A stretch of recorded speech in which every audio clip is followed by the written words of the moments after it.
This story begins with our MC, Jiang Yan, suddenly opening his eyes inside a bus packed with high school students. After looking around for a moment, he quickly realizes something unbelievable. He has returned to the past. The familiar faces around him and the destination of the bus make it obvious. This is the day he and his classmates are heading to Nanrong Demon Cave Station to awaken their classes after graduating high school. More importantly, this moment takes place 2.5 years before the city is destroyed, giving him a rare chance to change the future. To understand what's happening, we need to go back 12 years. That was when mysterious demon cave entrances suddenly appeared across the world, including the Nanrong Demon Cave. Endless monsters poured out of these gates and began slaughtering humans on a massive scale. Humanity tried to fight back by entering the caves, but they soon discovered a huge problem. Modern weapons became nearly useless inside the demon world because mana interfered with them. Fortunately, people later discovered that anyone who reached the age of 18 and approached a demon cave could awaken special abilities. These awakened individuals became humanity's strongest warriors, and after years of brutal battles, they finally managed to contain the demons and even launch counterattacks into the other world. Because of this, society completely changed. Every 18-year-old graduate now visits a demon cave to awaken a class. These classes are divided into 3 categories: combat, support, and craft. Combat classes are considered the strongest and receive the most respect. Support classes come right behind them, while craft classes sit at the bottom and are constantly looked down upon. In his previous life, Yan awakened an F-rank craft class, making him seem completely ordinary and worthless in the eyes of most people. However, his class came with a hidden trump card. Alongside it, he awakened a divine tier skill called Modify. This absurdly powerful ability allowed him to change a single character in the name of a skill or item, completely altering its effects. Something worthless could become priceless, while something powerful could become useless. The moment influential people discovered this ability, they immediately took him under their control and forced him to use it for their benefit. Through Yan's power, countless useless items and weak abilities were transformed into valuable treasures. But the more they relied on him, the more they feared him. Someone with the power to alter skills and equipment was simply too dangerous to leave unchecked. Because of that, they restricted his freedom, controlled his growth, and kept him under constant watch. For years, Yan was treated less like a person and more like a tool that powerful figures could use whenever they wanted. Everything came crashing down one night when a level 96 dragon-type monster suddenly emerged from Nanrong Demon Cave. It was an event that had never happened before. By then, Yan had finally reached level 70 and entered the ranks of humanity's strongest experts, yet the timing felt suspicious. Deep inside, he believed someone had deliberately used the monster to eliminate him because they could no longer keep him under control. Before dying,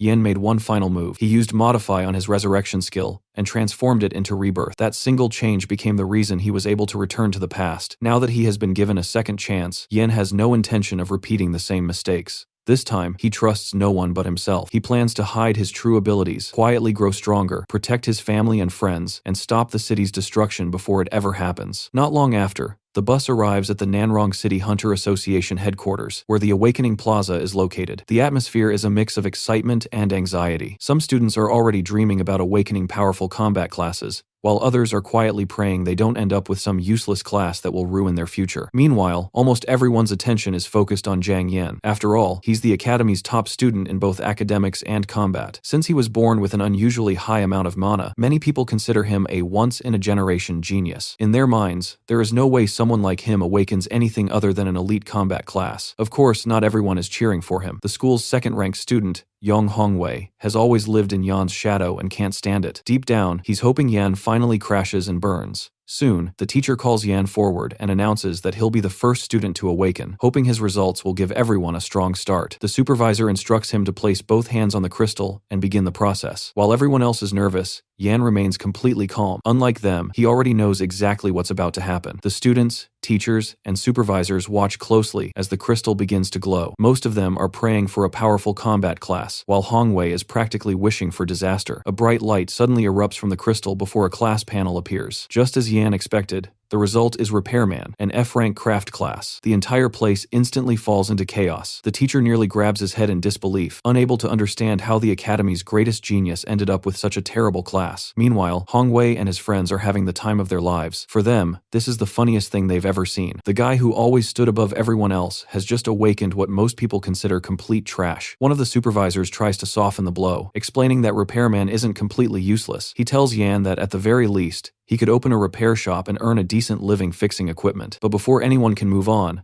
the crystal suddenly starts reacting again. The unexpected reaction immediately grabs everyone's attention because it means Yan is awakening a second class. The teacher becomes excited and explains how incredibly rare dual-class awakenings are. People who awaken 2 classes are often considered geniuses among geniuses. Instantly, everyone starts hoping the second class will redeem the first disaster. Unfortunately, fate decides to troll them one more time. Moments later, the second class appears, and it's Farmer. Not only is it another craft class, but it's also an F-rank class just like Repairman. The entire crowd freezes. Even the people trying to support Yan don't know what to say anymore. Hong Wei almost collapses from laughing because this outcome is somehow even worse than he imagined. Within seconds, everyone labels Yan a complete failure. Pity, sympathy, and disappointment start flying around from every direction as if his future has already been decided. What nobody realizes is that Yan is secretly celebrating. He couldn't care less about how bad the classes look because the real treasure is hidden in their innate skills. The Repairman class comes with Modify, his absurdly broken divine tier ability. This skill allows him to change a single character in the name of a skill, item, or piece of equipment, completely altering what it becomes. If the target belongs to Yan himself, the modification succeeds with a perfect success rate. The Farmer class comes with Growth, a skill that increases plant growth speed by 10%, while also possessing the ability to revive a target, including Yan himself, and fully heal all injuries, though it can't restore spent mana. While everyone else sees 2 worthless F-rank classes, Yan sees endless potential. He already knows these abilities can become his greatest weapons if used correctly. Looking at the newly updated student rankings, he quietly makes a promise to himself. This time, he'll claim first place on every list and take every resource available. More importantly, he'll become strong enough that nobody can control him again. The people around him may be laughing at his F-rank classes today, but before long, he'll show them exactly why they should be terrified of them. After the awakening ceremony, Yan heads toward the beginner training base,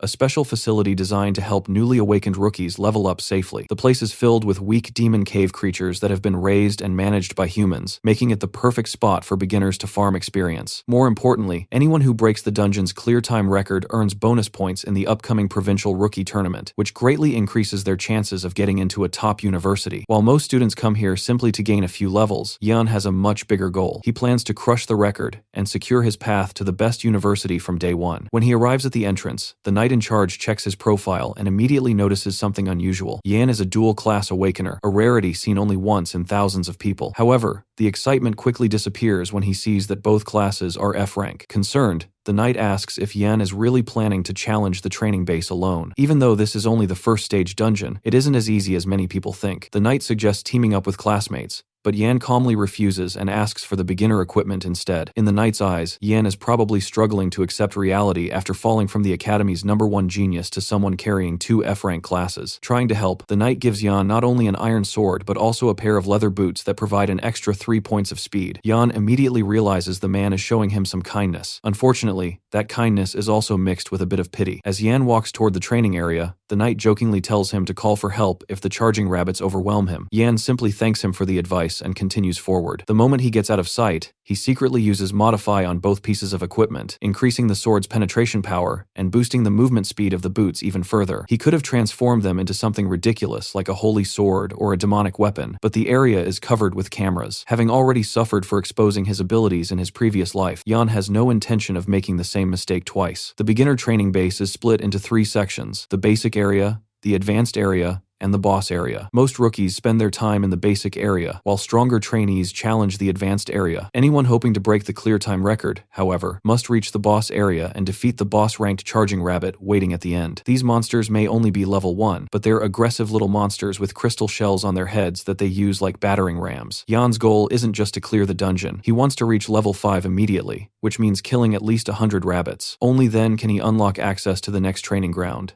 the Cyclone Wolf Base, a place considered a complete nightmare for beginners, but a perfect leveling spot for someone like him. As soon as the rabbits begin rushing toward him, Yan charges forward without hesitation. One rabbit falls, then another, and then another. The monsters barely stand a chance against him. With every kill, experience points pour in, and Yan quickly realizes things are going even better than expected. In fact, he starts thinking that he might be able to push all the way to level 10 inches a single run. Reaching level 10 would allow him to unlock another skill, one that could help him create extremely powerful monsters in the future. For Yan, This training base isn't just a leveling zone, it's the first step toward becoming powerful enough that nobody can ever control him again. While casually cutting through rabbits, Yan remembers that Hongwei should be awakening his class around this time. Knowing Hongwei's personality, he is absolutely certain the guy will come looking for him the moment he gets a chance. Back at the Awakening Plaza, Hongwei steps onto the platform and prays for a class stronger than Yan's. This time, luck finally smiles on him. The crystal erupts with energy, and he awakens an A-rank combat class called Berserker. Hongwei nearly explodes from excitement. After years of living in Yan's shadow, he finally believes he has surpassed him. His followers immediately start hyping him up, declaring that the former number 2 has officially become number 1. Since Yan isn't around, they convince themselves that he ran off to hide after learning about Hongwei's awakening. One of Hongwei's lackeys mentions seeing Yan head toward the beginner training base, and Hongwei instantly decides to go find him. Officially, they're going there to help a struggling classmate. Unofficially, they're going to laugh in his face and rub their success all over him. The teacher sees right through their excuse and can only sigh. More than anyone else, he knows how hard Yan has worked over the years. He has watched him study late into the night, train until exhaustion, and endure the maximum pain settings in the mana training room without making a single sound. The teacher simply cannot understand how someone with that level of determination ended up awakening 2 seemingly useless F-rank classes. However, not everyone has given up on Yan. Among the crowd is a purple-haired student named Wang Qingfeng. Unlike Hongwei, Qingfeng doesn't believe Yan's story is over. Ranked just behind Yan in both academics and combat, he has always considered him a rival worth respecting. Ever since watching Yan's determination during their first-year finals, Qingfeng has admired his relentless mindset, so when he hears that Hongwei is heading to the training base, he decides to follow along. Not because he wants to mock Yan, but because if anyone is going to mess with his rival, it certainly won't be Hongwei. In fact, Qingfeng is already prepared to throw hands if Hongwei tries anything stupid. Meanwhile, inside the training base, Yan has already slaughtered more than 100 charging rabbits. The experience points are great, but his body is paying a heavy price for it. After all, he's still a rookie with a weak physique. Even so, Yan isn't worried. At this point,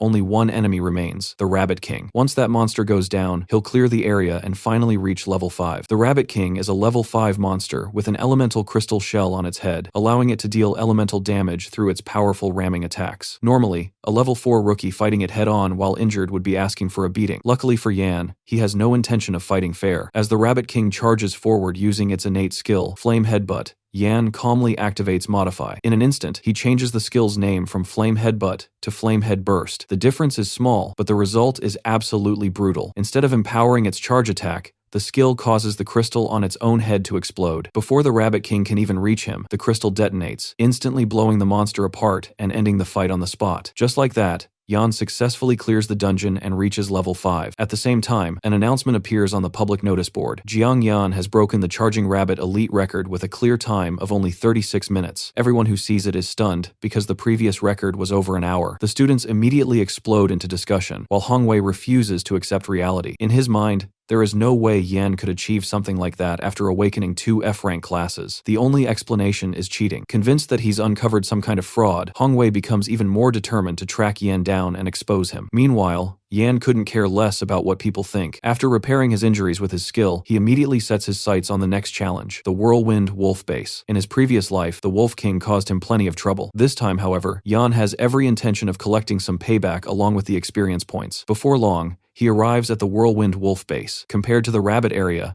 this place is on a completely different level. The regular wolves range from levels 6 to 9, while the Wolf King sits at level 10. Most freshmen at this point are only between levels 1 and 5, meaning entering this place alone is practically suicide. That's exactly why the rewards are so valuable. Anyone capable of clearing the base gains an enormous amount of experience. Yan knows that if he defeats the Wolf King, he can jump straight to level 10 inches one shot. For ordinary rookies, reaching level 10 could take around 10 days of grinding. Clearing this base once can accomplish the same thing instantly. More importantly, level 10 unlocks a second innate skill and grants permission to train independently in the wilderness. Both are critical steps on Yan's path to becoming stronger. At the entrance, he encounters a knight who is the complete opposite of the previous one. This guy doesn't bother hiding his contempt. After looking at Yan's profile, he asks if he's seriously planning to challenge the base alone. The knight points out that even talented freshmen around levels 8 and 9 usually enter with full 6-person teams. He even brings up a former genius who awakened an A-rank class and attempted a solo run, only to get injured so badly that he couldn't even participate in the college entrance exams. In the knight's eyes, if that genius failed, someone with 2 F-rank classes doesn't stand a chance. Yan simply thanks him for the warning and keeps walking. The knight immediately makes it clear that he wasn't actually concerned. If Yan wants to throw his life away, that's his problem. Yan enters the training base without hesitation and charges directly toward the wolves. Watching from above, the knight assumes he's about to witness a rookie get ripped apart. Instead, he watches something completely different. Yan tears through the wolves one after another, as if they're nothing more than training dummies. Sword strikes flash across the battlefield, monsters drop left and right, and the most shocking part is that Yan isn't even relying on his innate skills. The knight's confidence slowly crumbles as sweat forms on his forehead. The guy he just mocked is casually mowing down monsters that should be overwhelming a rookie. Not long afterward, a mountain of wolf corpses begins piling up around Yan. At this point, even the knight has no choice but to admit the truth. Yan is an absolute monster. Remembering all the trash he talked earlier, the knight suddenly decides it might be best to disappear before Yan comes back and recognizes him. Meanwhile, Yan sits on top of the corpse pile to recover. Despite his success, the battle hasn't been easy. If not for his regeneration ability constantly healing him, he would have died several times already. The wolves are far stronger and more dangerous than the rabbits ever were. By now, Yan has successfully reached level 9, but every level came with pain, injuries, and non-stop fighting. Even when his wounds heal, the pain never disappears. Still, Yan doesn't complain. He already knows changing his fate won't come for free. Now that the wolf pack has been wiped out, only one target remains. Standing between him and level 10 is the Wolf King itself. Just then, the Wolf King finally appears in the distance. This level 10 monster is covered in fur that naturally resonates with the wind element, making it far more dangerous than the ordinary wolves Yan fought earlier. After checking its abilities, Yan discovers that the Wolf King possesses a skill called Windblade Claw. Unfortunately, after analyzing the skill, he realizes there isn't much room for him to use Modify. In fact, if he tries forcing a change, there's a good chance he could accidentally make the skill even stronger. For a moment, Yan seriously considers his options. Then he suddenly pulls off his shirt,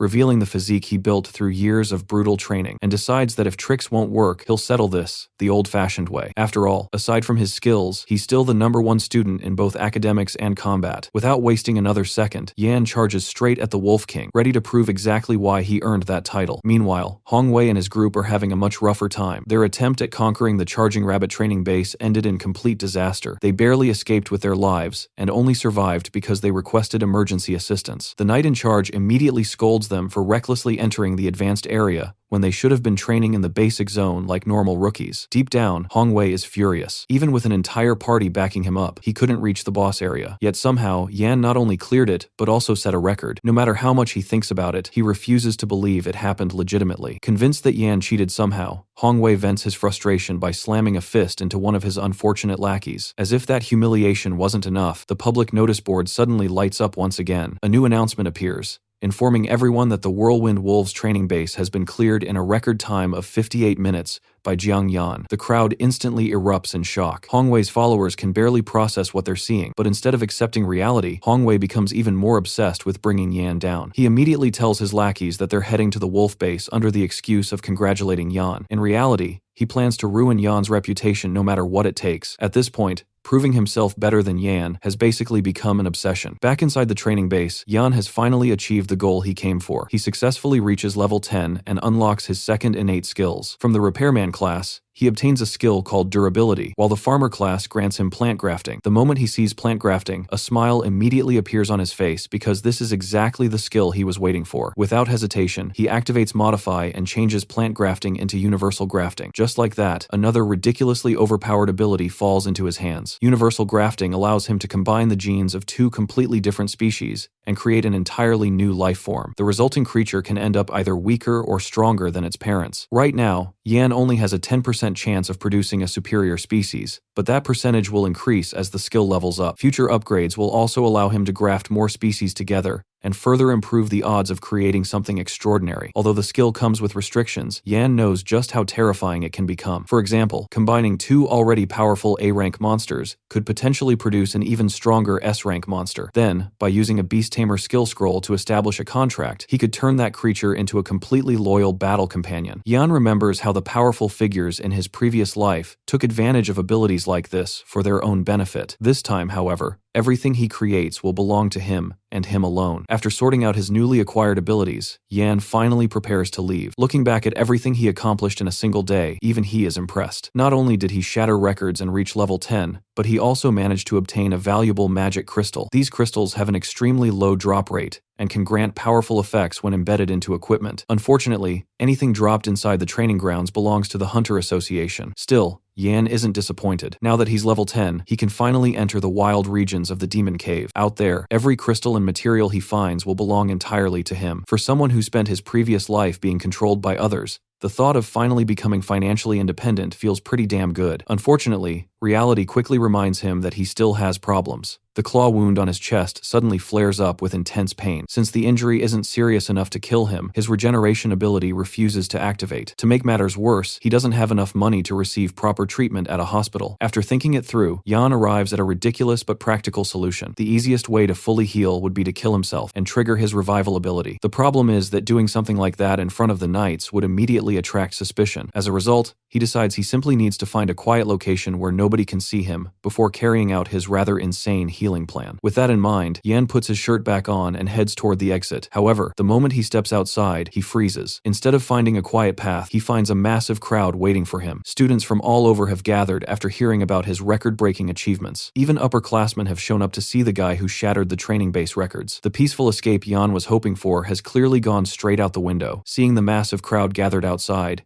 Yan immediately realizes he has a problem. There are simply too many eyes on him. In his current condition, using revive isn't an option. If he takes more damage and suddenly recovers in front of everyone, people are definitely going to notice that something strange is going on. His biggest concern becomes finding a way to get rid of the crowd without exposing one of his most important secrets. Just as he's thinking about this, he suddenly feels warmth spreading through his body. The injuries that had been tormenting him moments ago begin healing on their own. Looking up in surprise, he discovers the source. An S-rank support profession user known as the Holy Angel is healing him. The crowd immediately erupts in excitement. When everyone turns to see who cast the healing spell, they discover it was a girl named Kexin from the Yao family, one of the great clans. The students are completely stunned. Nobody expected someone from such a powerful family to appear here personally. Yan is equally shocked, though for a different reason. From his perspective, Kexin just saved him from having to secretly kill himself for medical treatment. He walks over and sincerely thanks her for healing all of his injuries. In return, he promises that if her equipment ever breaks in the future, he'll personally handle the repairs. Deep down, Yan is also thinking ahead. An S-rank healer is exactly the kind of ally anyone would want around during dangerous missions. Kexin accepts his thanks and casually says she'll look forward to the day her equipment needs repairing. Unfortunately, the peaceful moment doesn't last long. Right as the conversation ends, Hongwei barges into the scene and starts shouting at the top of his lungs. According to him, everyone is being fooled by a fraud. He loudly accuses Yan of cheating to achieve his speedrun records and insists that there's no way the results are legitimate. The moment he reveals that Yan awakened 2 F-rank craft classes, many people in the crowd are caught off guard. Everyone knows that craft classes are supposed to have almost no combat ability. Hongwei keeps pushing his argument, claiming that clearing training bases solo while setting new records is completely impossible for someone like Yan. Hongwei then spins an even crazier story. He argues that the only explanation is that Yan used some ridiculously powerful equipment. However, that theory creates another problem, because everyone knows Yan comes from a poor background. So Hongwei boldly claims that if Yan really had access to expensive gear, then he must have been pretending to be poor all along in order to scam the school out of financial aid. As soon as those words leave his mouth, the crowd's attitude starts shifting. Some people begin questioning Yan's achievements, while others quietly wonder if Hongwei might actually be right. Seeing the situation getting worse, Yan calmly asks Hongwei if he wants proof that no cheating took place. Hongwei immediately agrees and demands a fight. His condition is simple. Yan has to remove his equipment and fight him directly. If he wins, then everyone will know the records were real. Kexin immediately steps in and tells Yan not to fall for such an obvious provocation. In her eyes, he doesn't owe anybody an explanation. But Yan simply thanks her for the concern before accepting the challenge anyway. The reason is simple. Hongwei has been a nuisance for far too long, and Yan would rather deal with him now than keep letting him create problems later. Seeing his challenge accepted, Hongwei becomes incredibly confident. He unleashes his berserker aura and starts acting like the fight is already over. With a smug expression, he declares that Yan is making the biggest mistake of his life and promises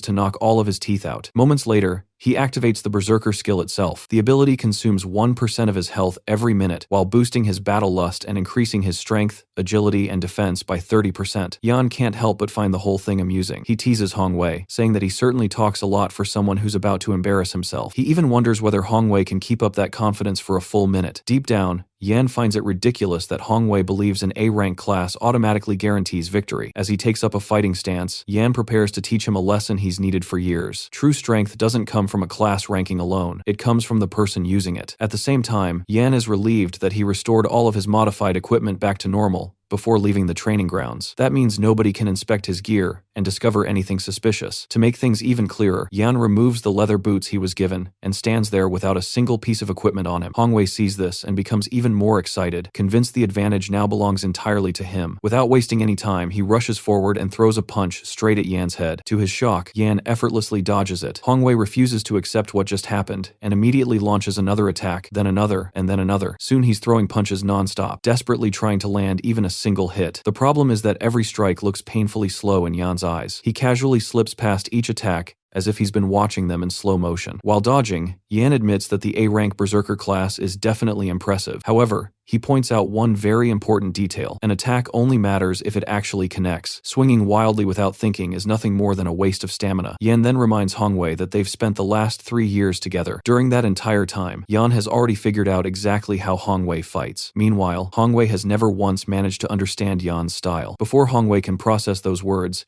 Yan suddenly launches a counterattack. His fist slams directly into Hongwei's right torso, and a wave of pain instantly tears through the berserker's body. Hongwei crashes to the ground in agony while Yan calmly stands over him and reminds everyone that he's still the top dog. The crowd is left speechless. Nobody can understand how a student with 2 F-rank craft classes just defeated an A-rank berserker so easily. As for Yan, he feels no need to stay any longer. Hongwei has already been put in his place, and there are more important things to focus on. His next destination will be the wilderness beyond the training grounds, but before heading out there, he needs proper equipment. Thankfully, with his modify skill, obtaining good gear won't be difficult in the long run. The immediate problem is money. Since he returned all of the association's equipment, he'll have to buy his own starting gear. The moment he checks his wallet, however, reality hits him like a truck. For all his talent and future plans, he's still completely broke. Just as Yan is thinking about his money problems, he suddenly senses a punch coming from behind. His body reacts almost instantly, and he blocks the attack with ease before it can reach him. Turning around, he finally sees the culprit, and immediately realizes there's no real danger. The attacker is none other than Wang Qingfeng, his longtime rival. Qingfeng grins and praises him for stopping the punch so casually, saying it's no surprise considering Yan has dominated both academics and combat rankings for 3 straight years. The two soon grab a drink together, and Yan asks if Qingfeng was present during his fight with Hongwei. Qingfeng confirms that he watched the whole thing. In fact, he admits that if Yan had somehow lost, he would have stepped in and beaten Hongwei up himself. To Qingfeng, Hongwei has never been worth paying attention to. The only person he truly considers a rival is Yan. Hearing this,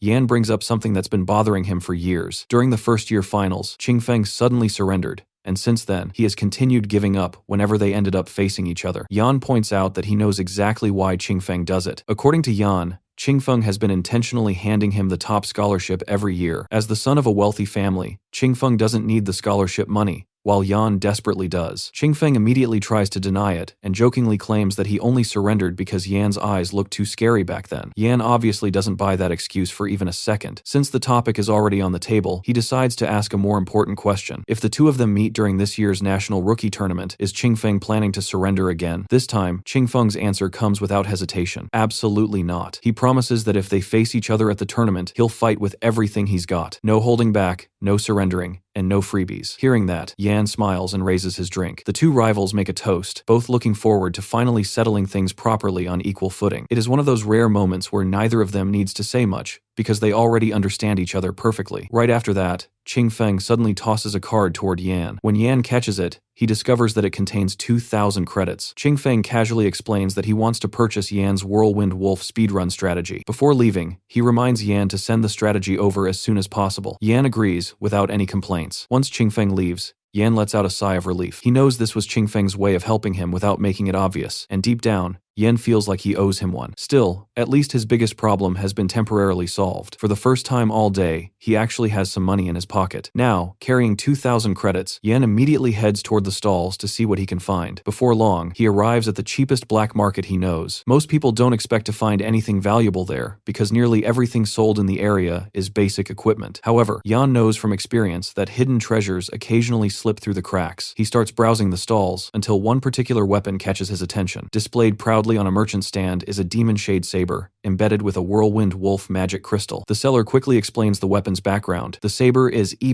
rank equipment, forged from meteor iron and fused with a level 5 whirlwind wolf magic crystal, allowing it to unleash the whirlwind skill. Unfortunately, its durability isn't at its peak anymore. Because of that, the merchant is only asking 18,000 credits. If the weapon were fully restored, it could easily sell for at least 25,000. Yan isn't surprised by the price at all. Expensive equipment has always been out of reach for him. Instead of focusing on the saber, his attention drifts toward what looks like an ordinary sword nearby. Curious, he asks for its price. The merchant tells him it's an azure steel sword worth 1,500 credits. The weapon itself is only E rank and was forged from standard azure steel, making it far less impressive than the demon shade saber sitting beside it. However, the moment Yan hears the name, his interest immediately spikes. He then proposes a deal. If he manages to repair the damaged demon shade saber, will the merchant give him the azure steel sword in return? The seller becomes visibly interested and asks whether Yan can actually pull off something like that. With a small smile, Yan activates his newly acquired durability skill. Looking at the merchant, he calmly says there's only one way to find out. What the merchant doesn't realize is that Yan's true target was never the expensive demon shade saber. From the very beginning, the item he wanted was the seemingly ordinary azure steel sword. The reason is simple. Once that sword falls into his hands, he can use Modify on it, and if everything goes according to plan, that plain E-rank weapon will transform into a legendary blade that most people couldn't even dream of obtaining. The seller looks at Yan with a doubtful expression and asks whether he actually possesses a durability-related class. Restoring a weapon's durability is notoriously difficult, and one mistake can make the situation even worse. Yan calmly explains that he's a repairman from an F-rank craft class. Hearing that only makes the seller even more skeptical. He reveals that he himself has a craft class as well, specifically a D-rank blacksmith class. As someone who works with weapons every day, he knows exactly how complicated durability restoration can be. According to him,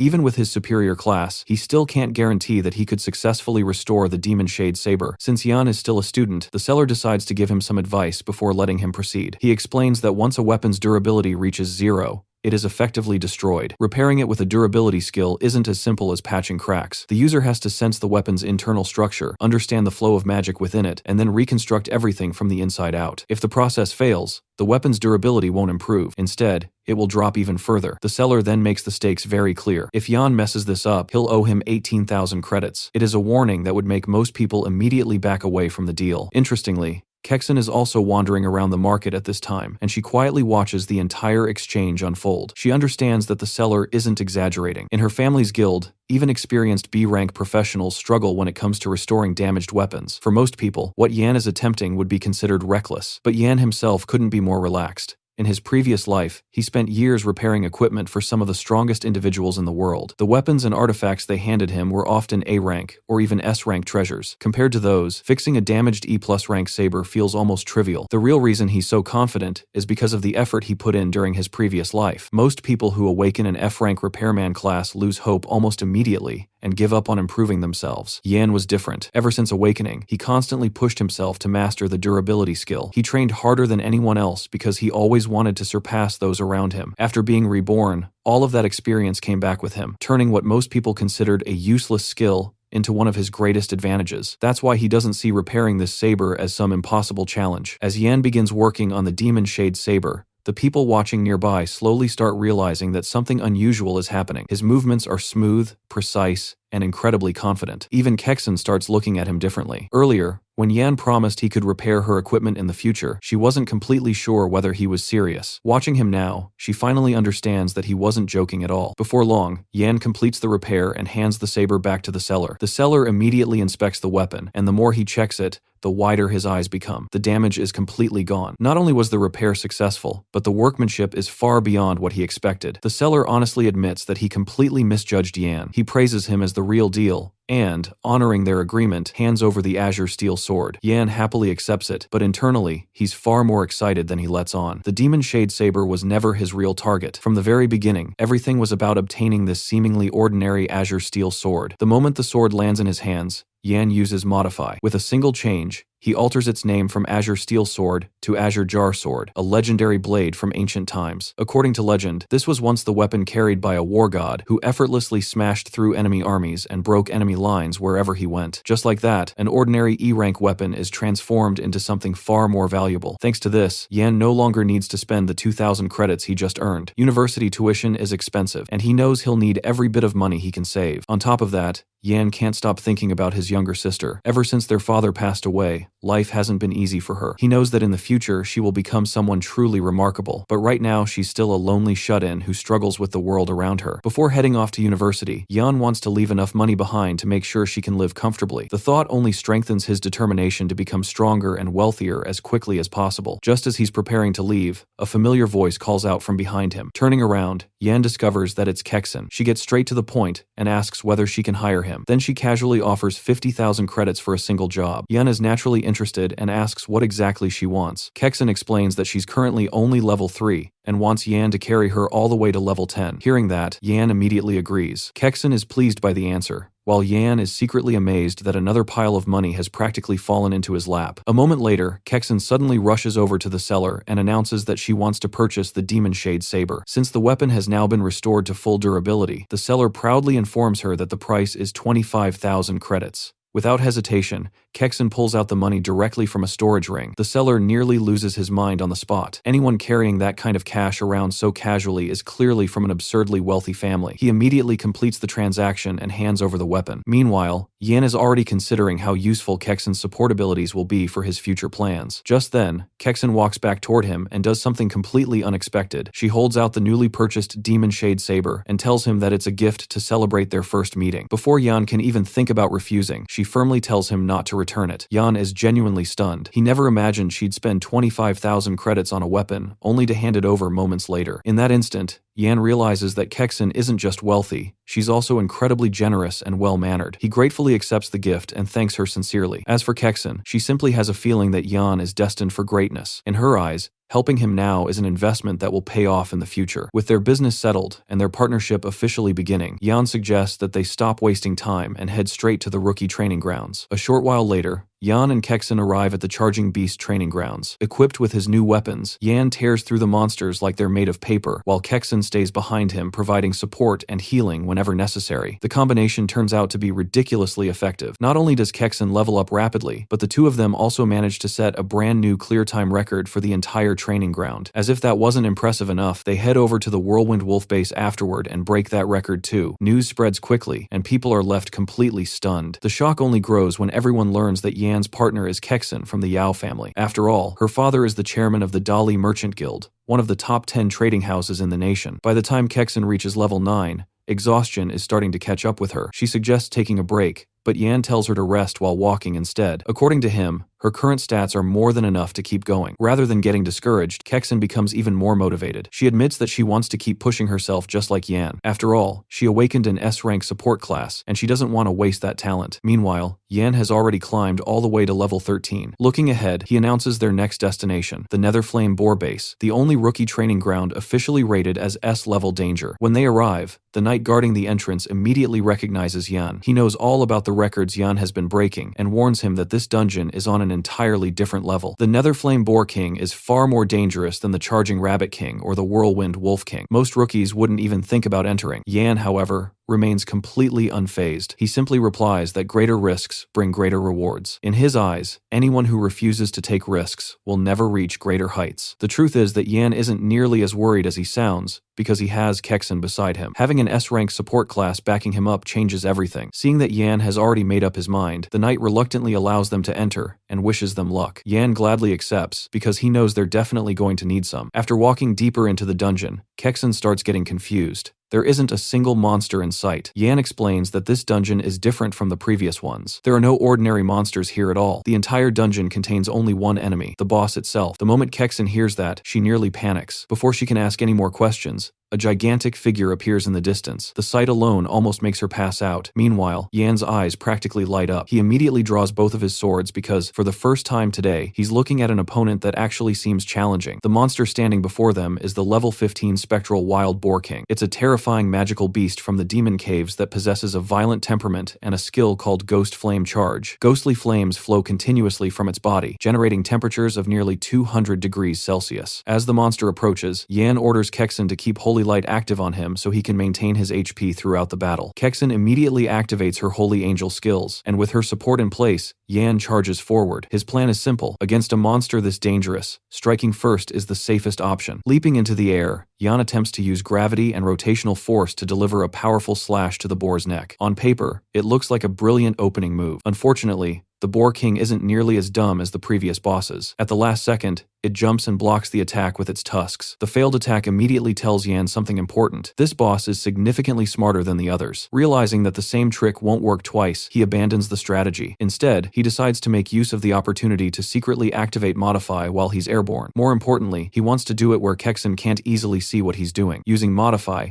Yan changes his steel sword into the steel sword. Normally, the steel sword is nothing special, but the modified version is a completely different story. The transformation isn't perfect because his current level only allows him to create a level 10 replica of the legendary cyan steel sword rather than the genuine artifact. Even so, the replica is still absurdly powerful. It can cut through iron as easily as slicing through dirt and can tear through armor with little resistance. Yan isn't disappointed by the result because he never expected his ability to create divine artifacts out of thin air. For his current situation, this weapon is more than enough. With his enhanced weapon in hand, Yan immediately launches another attack. One slash is all it takes to cut clean through one of the Boar King's tusks. The monster instantly flies into a rage. At the same time, Yan quickly changes the weapon back before Kexen notices anything suspicious. Unfortunately for him, Kexen already saw enough to be shocked. She finds it impossible to believe that an ordinary E-rank weapon could sever the hardest part of the monster's body with a single strike. After thinking it through, she arrives at a completely wrong conclusion. Rather than suspecting the weapon, she decides the feat must be the result of Yan's overwhelming strength. In her mind, someone capable of breaking so many records, despite having 2 F-rank classes,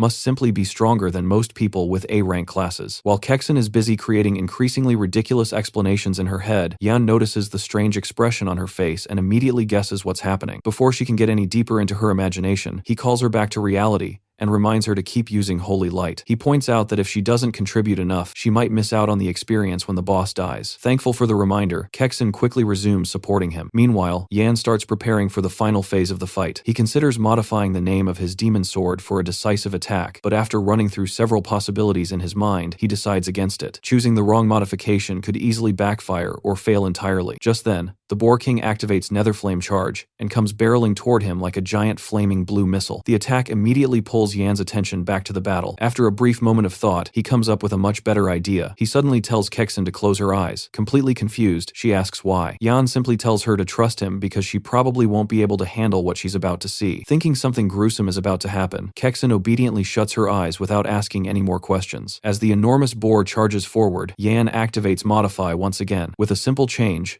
Netherflame Charge becomes Netherflame Drift. The effect is immediate and absolutely ridiculous. Instead of charging forward at terrifying speed, the Boar King suddenly begins drifting slowly through the air, like it has forgotten how movement works. Even the monster itself seems confused by what just happened. Yan can't help but appreciate the absurdity of the situation before deciding to finish things. He charges forward, modifies the Azure Sword into the legendary Azure Jar Sword mid-attack, and delivers a devastating slash directly across the monster's neck. The strike instantly ends the battle. A system notification immediately appears, announcing the death of the Boar King and rewarding Yan with a massive amount of experience. Thanks to defeating the strongest rookie boss monster, Yan jumps from level 13 all the way to level 15. Even he is surprised by gaining 2 levels at once. Meanwhile, Kexen is still standing there with her eyes tightly shut. When the reward notifications start flooding in, she discovers that she has jumped all the way to level 12, gaining 3 levels in one go. The sudden increase leaves her completely stunned and wondering whether Yan actually managed to defeat the monster. After changing his weapon back to normal, Yan walks over to her. He originally told Kexen to close her eyes so she wouldn't discover the truth behind his abilities, but he's honestly impressed that she listened without hesitation. In fact, the more he thinks about it, the more he realizes she's practically the perfect teammate. She's obedient, incredibly rich, possesses an S-rank healing class,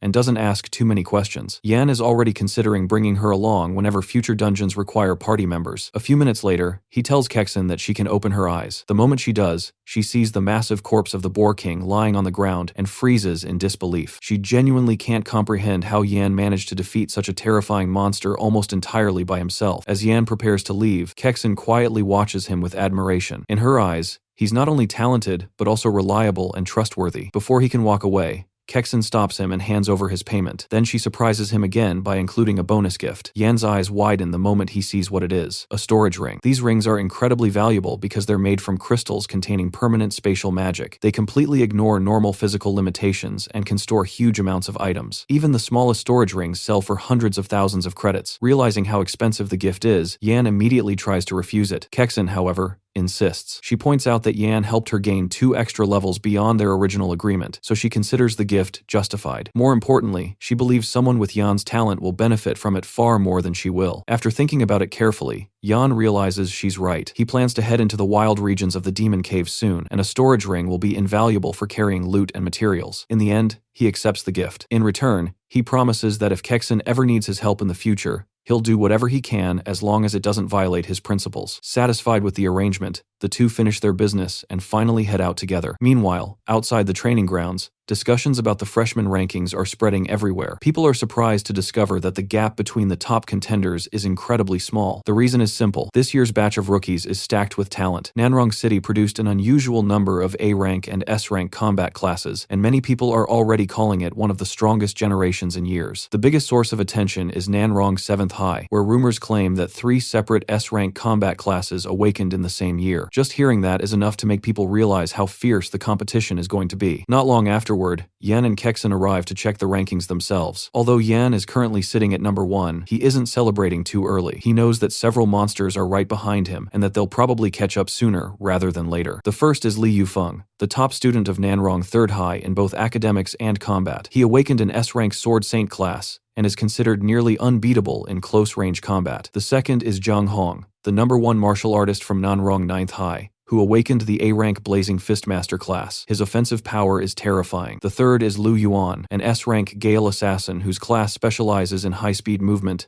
elemental abilities, and deadly ambushes. Looking at those names, Yan can't help but remember his previous life. Every single one of these people went on to become famous geniuses with brilliant careers. They were the kind of talents everyone talked about. This time, however, Yan has no intention of standing behind them. His goal is to surpass every one of them and claim the number 1 position among Nanrong City's top 100 freshmen. He knows that sooner or later, these people will become his rivals. Instead of feeling intimidated though, Yan is actually looking forward to facing them. The stronger the competition, the more satisfying it will be when he stands at the top. For now, however, rankings can wait. The person occupying Yan's thoughts is his younger sister. In his previous life, shortly after awakening his overpowered abilities, he was taken away and treated like a tool by powerful people. Because of that, he never got to return home. Everything he learned about his sister afterward came through secondhand information. They never saw each other again. He does remember, however, that she eventually awakened an A-rank combat class and became someone extraordinary. Thinking about all the years they lost fills him with regret. This time, Yan is determined to protect her and make up for everything he couldn't do before. After saying goodbye to Kexen, who reminds him to include her in future dungeon runs, Yan finally heads home. The moment he arrives, a flood of memories hits him. This is the place he once took for granted, yet after being taken away in his previous life, he never stepped inside it again. Upon entering, he is greeted by his younger sister, Yao. She invites him to eat, and Yan quietly observes her. Right now, she's only 15 years old and still in 9th grade. Ever since their parents died in a demon cave 3 years ago, she has become painfully shy and withdrawn. Before that tragedy, she had been cheerful, energetic, and full of life. Losing their parents changed everything. While they eat together, Yao suddenly drops a bombshell. She calmly announces that she plans to quit school. The statement immediately catches Yan off guard. He knows exactly how talented she is. She's at the top of her grade in both academics and combat, so dropping out makes absolutely no sense. The high school entrance exams are approaching, and with her results, she should have a bright future ahead of her. Unable to understand her decision, Yan asks why she would even consider such a thing. Yao explains that she doesn't think she can achieve great things the way Yan can. She has been paying attention to the city rankings and saw that her brother is already among the top students. In her eyes, Yan works harder than anyone and is destined to become someone important in the future. She even believes that he'll eventually become the kind of person who protects the world. The problem is that she doesn't view herself the same way. Despite having incredible grades and talent, her confidence has been shattered over the years. She quietly says that she'd rather start working and help cover their living expenses instead. Yan listens to the explanation, but he doesn't buy it for a second.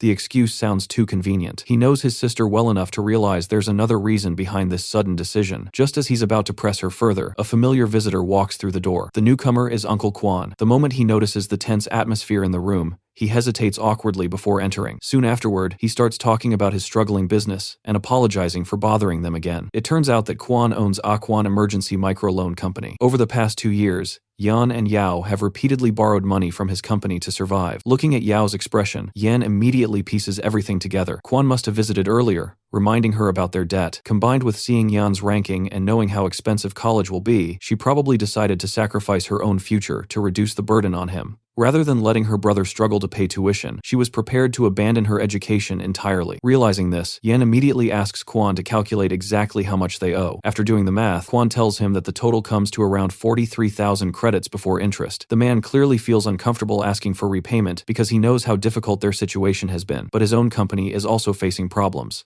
Without saying much, Yan pulls out the 50,000 credits he received from Kexon and hands the money over. He tells Kwon to keep the extra amount as interest on the loan. The room instantly falls silent. Kwon stares at the money in complete disbelief, while Yao is equally shocked and can't understand where her brother suddenly got such a huge amount of cash. Yan wants to explain everything and reassure her that she no longer needs to worry, but he also doesn't want to have that conversation in front of someone else. Fortunately, Kwon quickly picks up on the situation. Understanding that the siblings need privacy, he excuses himself and tells them not to hesitate to call him if they ever need help before quietly leaving the house. As soon as Uncle Kwon leaves, Yao immediately turns her attention toward Yan and asks the question that's been bothering her the entire time. She wants to know where he got 50,000 credits from. Given how suddenly the money appeared, she's worried that her brother might have gotten involved in something shady. Yan can't help but smile at the concern. He gently pats her on the head and reassures her that every credit he just paid back is completely clean. There are no scams, no illegal deals, and no hidden problems. He tells her to stop worrying so much because everything is under control now. Yan then starts talking about his future plans with complete confidence. He boldly declares that he's going to become the #1 student on Nanrong City's top 100 rankings. Not stopping there, he also announces that he's going to take first place in the city's college entrance examination and claim the massive 300,000 credit prize awarded to the top scorer. To most people,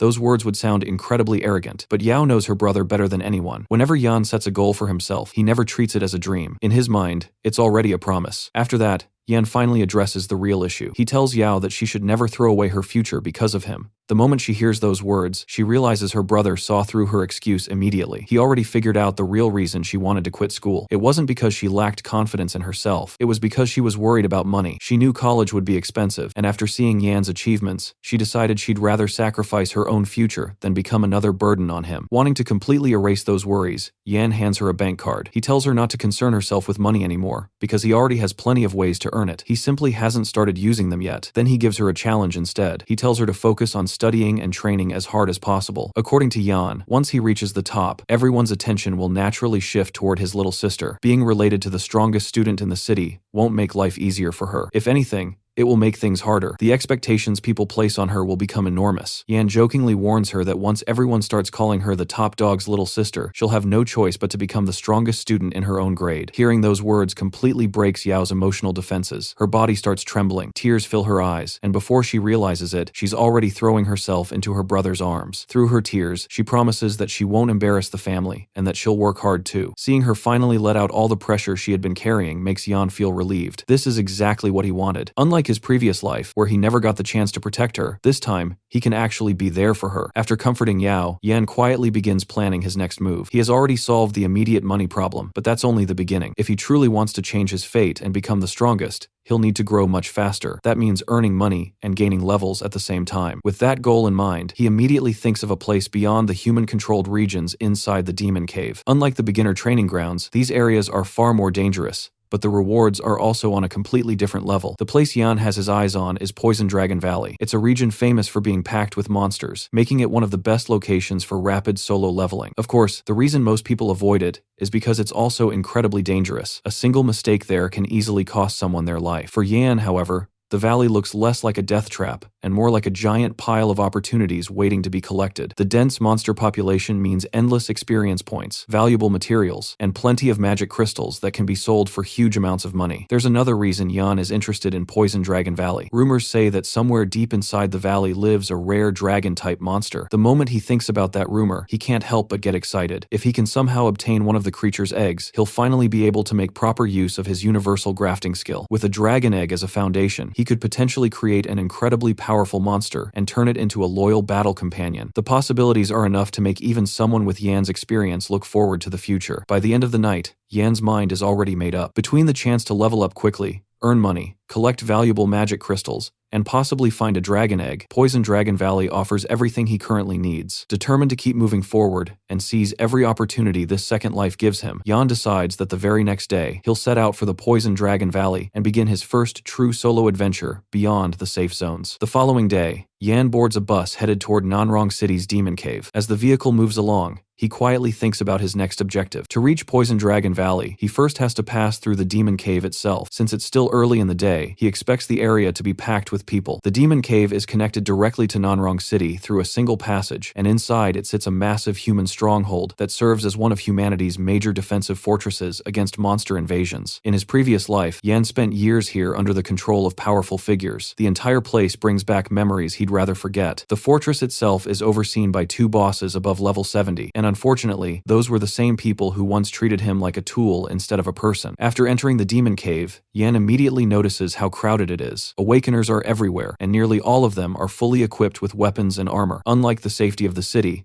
people don't take chances here. The moment someone steps into the cave, they prepare for battle because danger can appear at any time. Just by looking around, Yan can tell that most of the equipment being worn costs a fortune. Even so, he isn't particularly impressed. Compared to the storage ring Kexen gifted him, most of this gear looks ordinary. Then again, Kexen belongs to a level of wealth that most people can't even imagine. A while later, Yan arrives at the East Gate, the exit closest to Poison Dragon Valley. Among all the explored regions connected to the Demon Cave, Poison Dragon Valley is considered one of the safer options. Most monsters there range between levels 13 and 18, making it the perfect grinding zone for someone at Yan's current level. However, the moment he presents his identification, the guards immediately start giving him strange looks. After seeing that he's a dual F-rank Awakener, the captain can't help roasting him. The man asks if Yan seriously plans to enter the valley alone with what he calls 2 trash classes. He warns Yan that the rookie training grounds are nothing compared to the true wilderness of the Demon Cave. Yan simply thanks him for the concern and calmly continues walking. Before leaving, he confidently tells the captain that he'll definitely come back alive. The captain, however, genuinely believes the kid is about to throw his life away. Wanting to stop him from making a huge mistake, the man suddenly lunges forward to grab him. To his complete shock, Yan effortlessly slips past him without slowing down. The captain freezes on the spot. He can't believe a supposedly weak dual F-rank Awakener just dodged a level 30 professional like it was nothing. For several seconds, the man is left staring blankly at the direction Yan disappeared. Not long afterward, one of the other guards explains why the captain shouldn't underestimate him. He reveals that Yan is the same freshman who ignored class rankings and shattered multiple rookie records by himself. Not only that, he's also the #1 student in both academics and combat at Nanrong First High, and one of the strongest contenders for this year's college entrance exam champion. Hearing all of that leaves the captain completely speechless. To him, it sounds more like a fairy tale than reality. Even many of the top Awakeners from previous years never pulled off achievements as ridiculous as Yan's.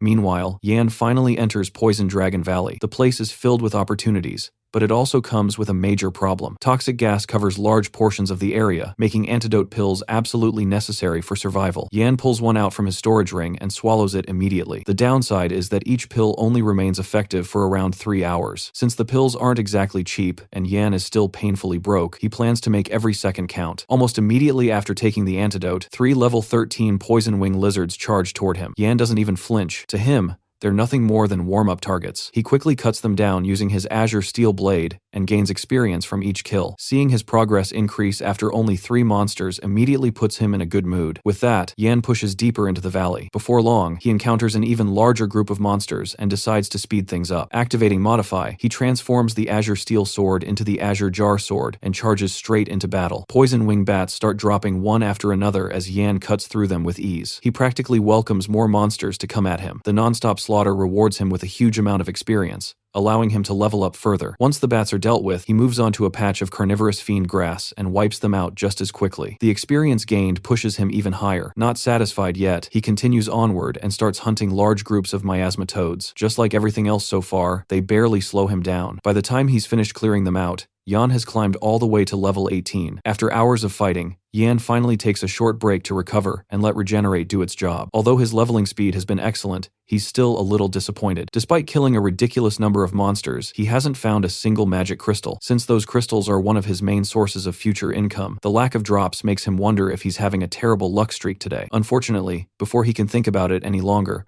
a voice suddenly calls out from behind him, asking if he was the one who killed all the monsters in the area. Turning around, Yan sees two young men walking toward him with the confidence of people who think they own the place. One of them is immediately recognizable. It's Lu Yuan, the famous S-rank Gale assassin from Nanrong 7th High and the young master of the powerful Lu family. The other guy appears to be one of his followers. While Yan is still recognizing Lu Yuan, the lackey impatiently asks his question again and demands an answer. Instead of responding immediately, Yan quietly studies him. The silence stretches on long enough to annoy the guy. Eventually, Yan stands up and calmly asks what exactly the man plans to do if he chooses not to answer. That single response instantly sets the lackey off. The guy starts running his mouth and throwing Lu Yuan's name around, as if that alone should scare people. Before things can escalate further, Lu Yuan steps in and finally speaks. Unlike his companion, he acts surprisingly polite. He reveals that he already knows who Yan is, praises his achievements, and even invites him to join their party. However, Yan doesn't hesitate for even a second. He rejects the offer immediately and starts walking away. From his perspective, there's no reason to split his hard-earned experience and loot with a group of arrogant rich kids, especially when none of them are offering to pay him. The lackey nearly explodes from anger after being ignored like that. Once Yan leaves, he asks Lu Yuan why he stopped him from teaching Yan a lesson. Lu Yuan simply shakes his head and explains that anyone capable of reaching this depth of Poison Dragon Valley alone with 2 F-rank classes clearly isn't ordinary. He admits that Yan probably has some real talent. Still, Lu Yuan isn't planning to let the matter go completely. He tells the lackey to be patient and promises that if they run into Yan again, there will be plenty of opportunities to settle things. Hearing that is enough to make the lackey happy. Convinced that Yan is still nothing more than trash, he starts looking forward to the next time their paths cross.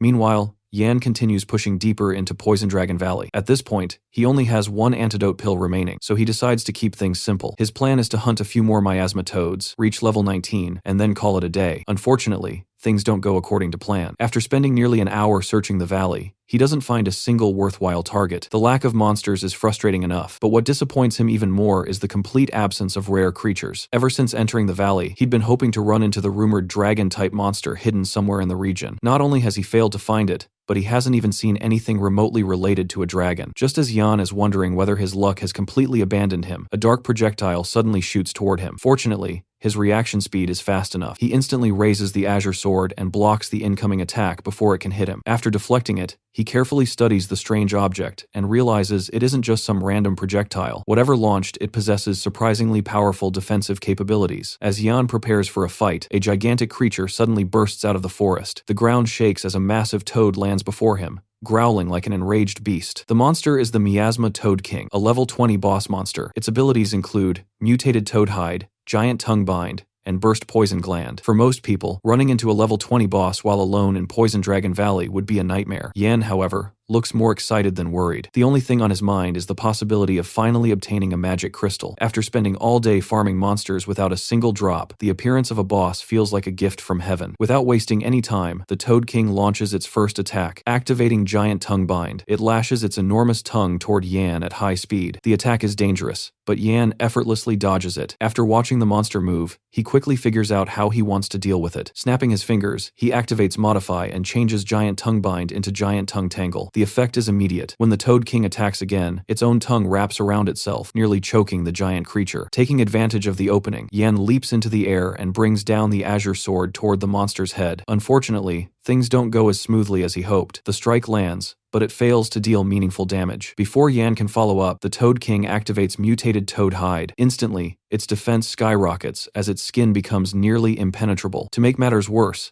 because the boss is a higher level than Yan, the modification effect doesn't last long. Giant Tongue Tangle quickly reverts back into Giant Tongue Bind. Yan clicks his tongue in annoyance. This is one of the biggest weaknesses of Modify. When used on enemies above his level, the duration gets drastically reduced, and sometimes the modification can even fail outright. As the giant tongue comes flying toward him again, Yan realizes he'll need something more extreme to win this fight. Instead of panicking, he decides to take a dangerous gamble. Reaching into his storage ring, he pulls out the Demon Blade. Then he activates Modify and changes it into something far more terrifying, the Demon Fall Sword. This modification essentially summons a demon and merges part of its existence with the blade. The moment the transformation completes, a sinister eye appears above the sword's handle. At the same time, A thunderous voice erupts from the weapon, demanding to know who dared summon it. Yan immediately realizes what he has just unleashed. The weapon has become a Demon King sword. According to the status information, its attributes are completely unknown. However, it contains a fragment of the consciousness of the 7th Demon King, Blood Spirit Sure. The system even warns that the sword is extremely dangerous and should never be used recklessly. Seeing that warning, Yan doesn't waste time admiring his new weapon. He knows this thing is a ticking time bomb. His only option is to kill the Toad King before the situation spirals out of control. Gathering every ounce of strength he has left, Yan swings the sword. The result is absurd. With a single strike, the blade cleanly slices through the Miasma Toad King, instantly killing the level 20 boss. The battle ends in one attack. However, the price is just as brutal. The Demon Fall sword drains nearly all of Yan's stamina, causing him to collapse immediately after the victory. As he struggles to recover, the situation becomes even worse.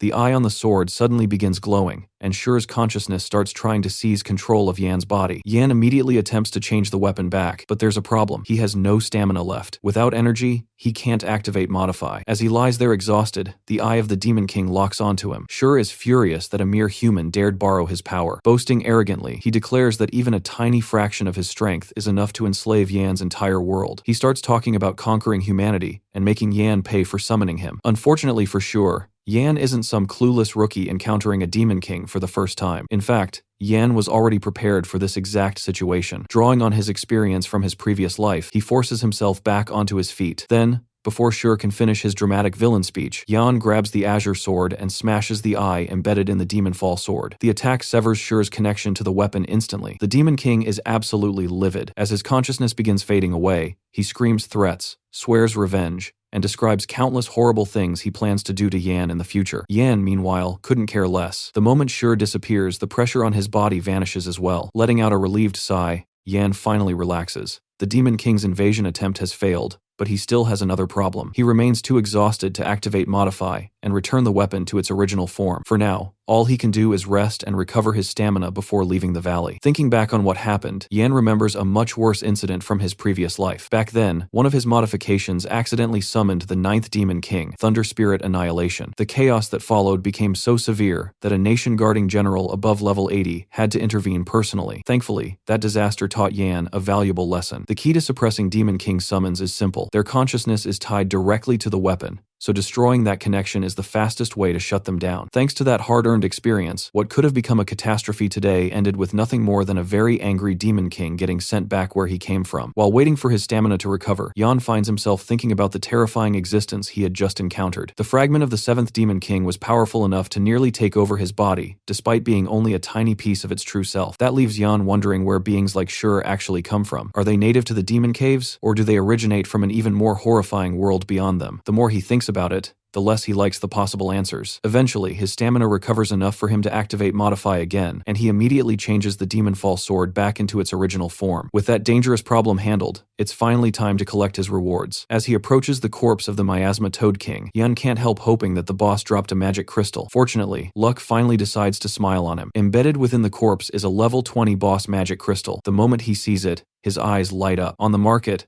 a crystal like this is worth at least 100,000 credits. For someone who spent most of his life worrying about money, this is his first truly massive payday. After collecting the crystal, he doesn't stop there. Using his storage ring, he stores the Toad King's corpse along with the remains of all the monsters he killed throughout the day. These monster materials are considered high-quality crafting resources and can be sold for additional profit. Yan already knows he won't be selling any of it through ordinary channels. The regular market always offers terrible prices, especially when dealing with valuable monster materials. Instead, he plans to take everything to the black market, where buyers are willing to pay much more. Once everything is packed away, Yan opens his status screen to check his progress. That's when he notices something unexpected. After killing both the Miasma Toad King and the mysterious entity connected to Shure, he gained enough experience to level up twice in a row. He has now officially reached level 20. The discovery immediately gets his brain working. Yan suspects that the unknown entity listed by the system was actually Shure's consciousness. If that's true, then destroying fragments of Demon Kings grants experience. For a brief moment, he starts imagining how ridiculous this loophole could be. If summoning a Demon King fragment and smashing its consciousness grants free levels, couldn't he repeatedly exploit the trick until reaching absurd heights? The thought of power leveling himself straight to level 100 is definitely tempting. Unfortunately, the risks are just as insane. One mistake could unleash a catastrophe powerful enough to destroy the city and force him to relive another nightmare. After considering the consequences, Yan wisely decides that some shortcuts simply aren't worth the gamble. Moving on, he checks the new abilities he received from reaching level 20. Every 10 levels grants a new innate skill, and this time his repairman class provides a skill called Dismantle. The ability allows him to dismantle items below level 10 and recover various materials from them. On top of that, there's a 10% chance of triggering a critical reward effect, which doubles the materials obtained. Yan immediately recognizes the value of this skill. In his eyes, Dismantle is practically a money-printing machine. His farmer class also grants a new level 1 talent called Pest Immunity, which protects crops from pests. Although Pest Immunity sounds boring at first glance, Yan knows better than anyone that appearances can be deceiving. Through Modify, the skill can potentially become the divine tier ability Damage Immunity. The problem is that Damage Immunity comes with countless restrictions and limitations, making it unreliable for everyday use. Even so, Yan doesn't underestimate it. When things go truly wrong, a life-saving trump card like that can mean the difference between survival and death. Overall, he's extremely satisfied with his new gains, and feels that today's trip has already exceeded expectations. With everything settled, Yan finally begins making his way out of Poison Dragon Valley. However, before he gets very far, he notices someone waiting for him on top of a tree. The person is none other than Lu Yuan's arrogant lackey, Lu Tao. The moment Yan spots him, he stops walking and wonders what kind of stupidity is about to happen. Lu Tao, a level 17 assassin with a B-rank combat class, twirls his dagger around and smugly reveals that he's been waiting here specifically for Yan. Without wasting another second, Tao jumps down and rushes forward while throwing insults around, clearly convinced that he's about to teach a dual F-rank awakener a lesson. Activating his quick-step skill, Tao boosts his agility by 30% and lunges forward with his daggers. In his mind, the fight is already over. Unfortunately for him, reality hits a little differently. Before he can even finish convincing himself of his own greatness, Yan swings his sword once. That's it. One strike. The next thing Tao knows, he's flying through the air like discarded trash. He crashes into the distance, battered and completely confused. The guy can't understand how Yan is faster than him despite his agility-focused class. He's even more shocked after noticing Yan casually pulling weapons from a storage ring. In Tao's eyes, someone with dual F-rank classes shouldn't be able to afford something that expensive. Yan calmly watches the defeated assassin, and honestly can't understand why so many people believe a combat class automatically makes them superior. From his perspective, class rankings are only one piece of the puzzle. Training, combat experience, physical stats, battle instincts, and level differences all play massive roles in determining someone's strength. Looking at the broken Lu Tao sprawled across the ground, Yan concludes that the guy is simply weak. However, he does acknowledge one thing. Unlike his lackey, Lu Yuan is probably the real deal. As if on cue, Lu Yuan suddenly emerges from the shadows and attacks. Yan notices him immediately and blocks the strike without panic. After their weapons collide, Lu Yuan compliments Yan's azure gold sword, while Yan returns the gesture by praising Lu Yuan's saber. The brief exchange ends with both of them stepping back. Unlike Lu Tao's reckless attack, this confrontation feels completely different. Lu Yuan openly challenges Yan to a duel because he wants to see whether the hype surrounding him is actually justified. Since Lu Yuan clearly doesn't think Yan deserves the top spot, Yan decides to make things interesting. Rather than settling for a simple spar, he raises the stakes and proposes a wager. The loser must hand over their weapon. Whoever wins takes the other person's blade. Lu Yuan agrees instantly, without the slightest hesitation. The confidence of an S-rank Gale assassin practically radiates off him. The moment the bet is set, he explodes forward at full speed. Using Gale Stride, his signature skill, Lu Yuan harnesses the power of wind to increase his agility by a massive 80%. The speed boost is terrifying, and most rookies would probably lose track of him entirely. Yan, however, remains perfectly calm. Instead of feeling pressured, he actually looks excited. Watching Lu Yuan rush toward him, Yan openly admits that he's already looking forward to adding that saber to his collection. After all, from his point of view, this duel is starting to look less like a challenge and more like another opportunity to earn a free weapon from an overly confident opponent.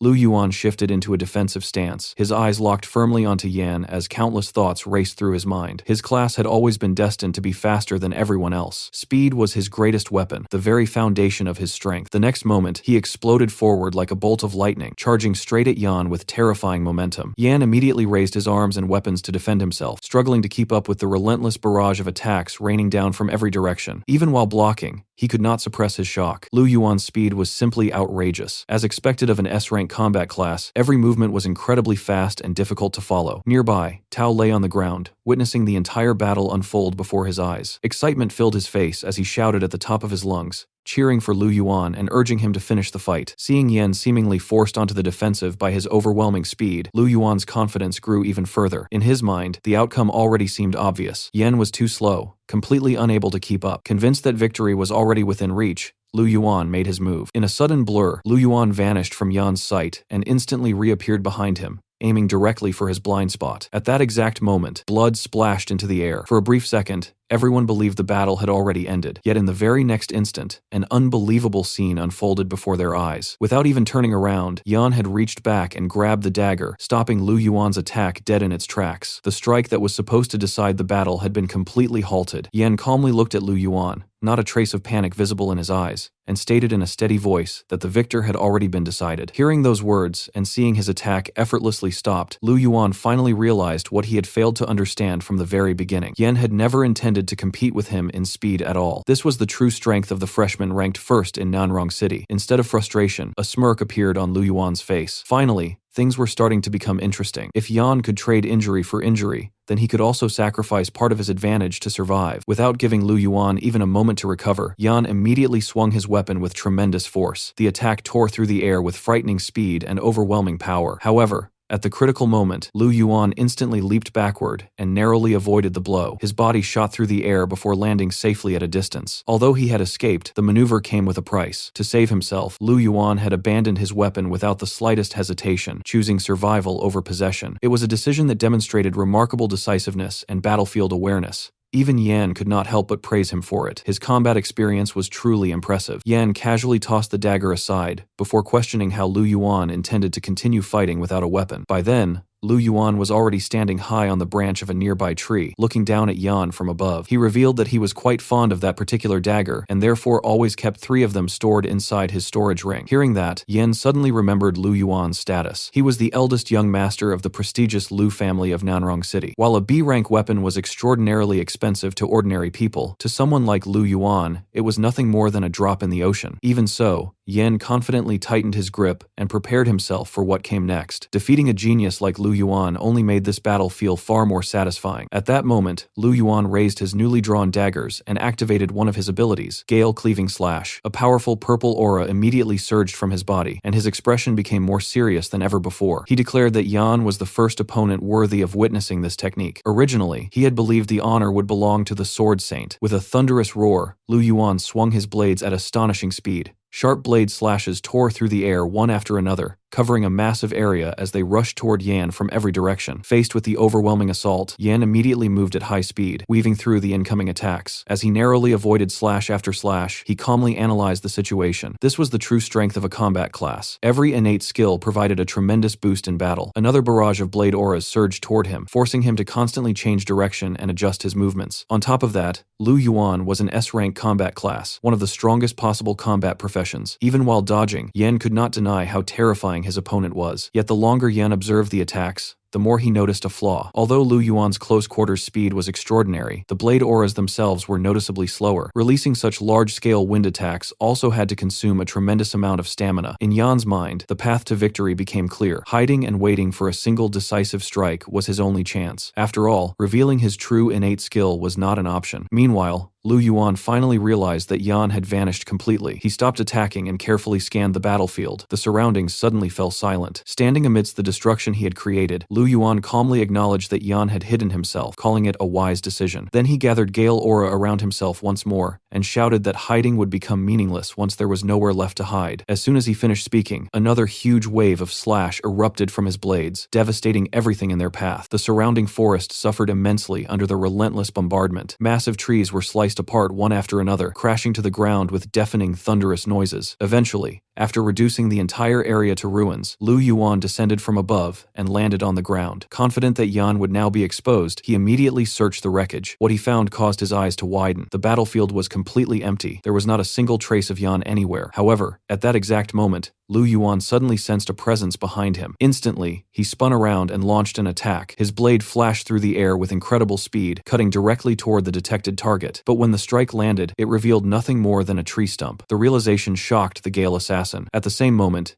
Yan emerged from behind him and charged forward, declaring that it was a feint to the east and a strike to the west, and that he had won. Hearing those words, Lu Yuan's expression grew increasingly complicated. An F-rank class had actually pushed him this far, using not only the terrain, but even the surrounding plants to create an opening. Looking at Yan, he felt both disbelief and admiration. If Yan possessed an A-rank class instead, he could not even imagine how powerful Yan would have become. Yet despite that admiration, he refused to accept defeat. Raising his dagger, he reminded himself that no matter how impressive Yan was, he remained an F-rank class, while he himself was a genuine S-rank combat class. Losing like this was simply unacceptable. Without hesitation, Lu Yuan activated another ability called Gale Ring Shield. A powerful barrier instantly materialized before him, standing firmly between himself and Yan, while completely blocking the attack path. Seeing the shield appear, Yan was briefly shocked. He immediately realized that Lu Yuan had already surpassed level 20 and gained another innate skill. Even so, his confidence did not waver in the slightest. His cyan steel sword was not merely for decoration. The pressure radiating from the blade rapidly intensified, causing cracks to spread across the surface of the shield. At the same time, even Yan's sword began vibrating under the tremendous force being exerted. Then,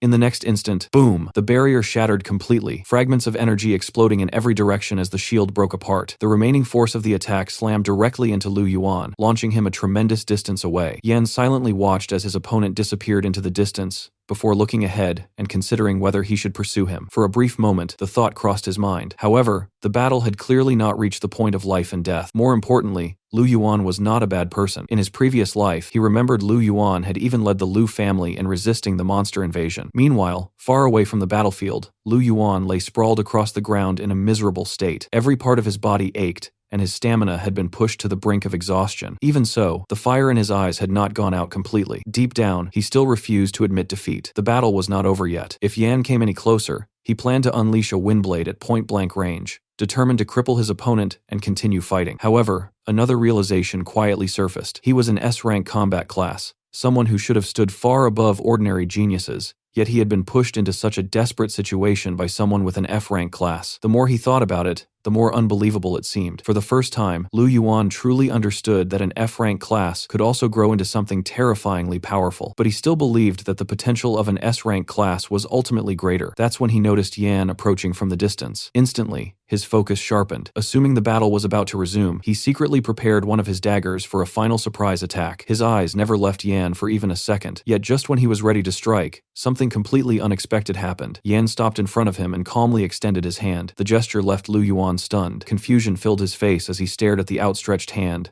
unable to understand what was happening. Then Yan spoke, saying that the battle had ended in a draw and that Lu Yuan was truly strong. Still confused, Lu Yuan questioned what Yan meant by that. In response, Yan smiled slightly and explained that Lu Yuan was an opponent worthy of his attention and that he considered the match a tie. For a brief moment, Lu Yuan simply stared at him in silence. Then he finally understood what he was seeing. There was no mockery, arrogance, or contempt in Yan's eyes. It was genuine acknowledgement. Yan did not look down on him at all. Instead, he recognized his strength. He realized Yan was equally strong as him. His expression gradually softened as he accepted a truth that every powerhouse eventually learns. There was always a higher mountain, and there would always be someone stronger. Afterward, the two young men reached out and firmly shook hands. Looking directly at Yan, Lu Yuan openly admitted that Yan was a true powerhouse, someone worthy of being regarded as his rival. However, he also declared that the next time they met, he would defeat him fair and square at the Freshman Top 100 tournament. Hearing that challenge, Yan responded with complete confidence. He told Lu Yuan that he would need to work much harder and become significantly stronger. Otherwise, before that day even arrived, he might lose the qualification to be considered his opponent. Later,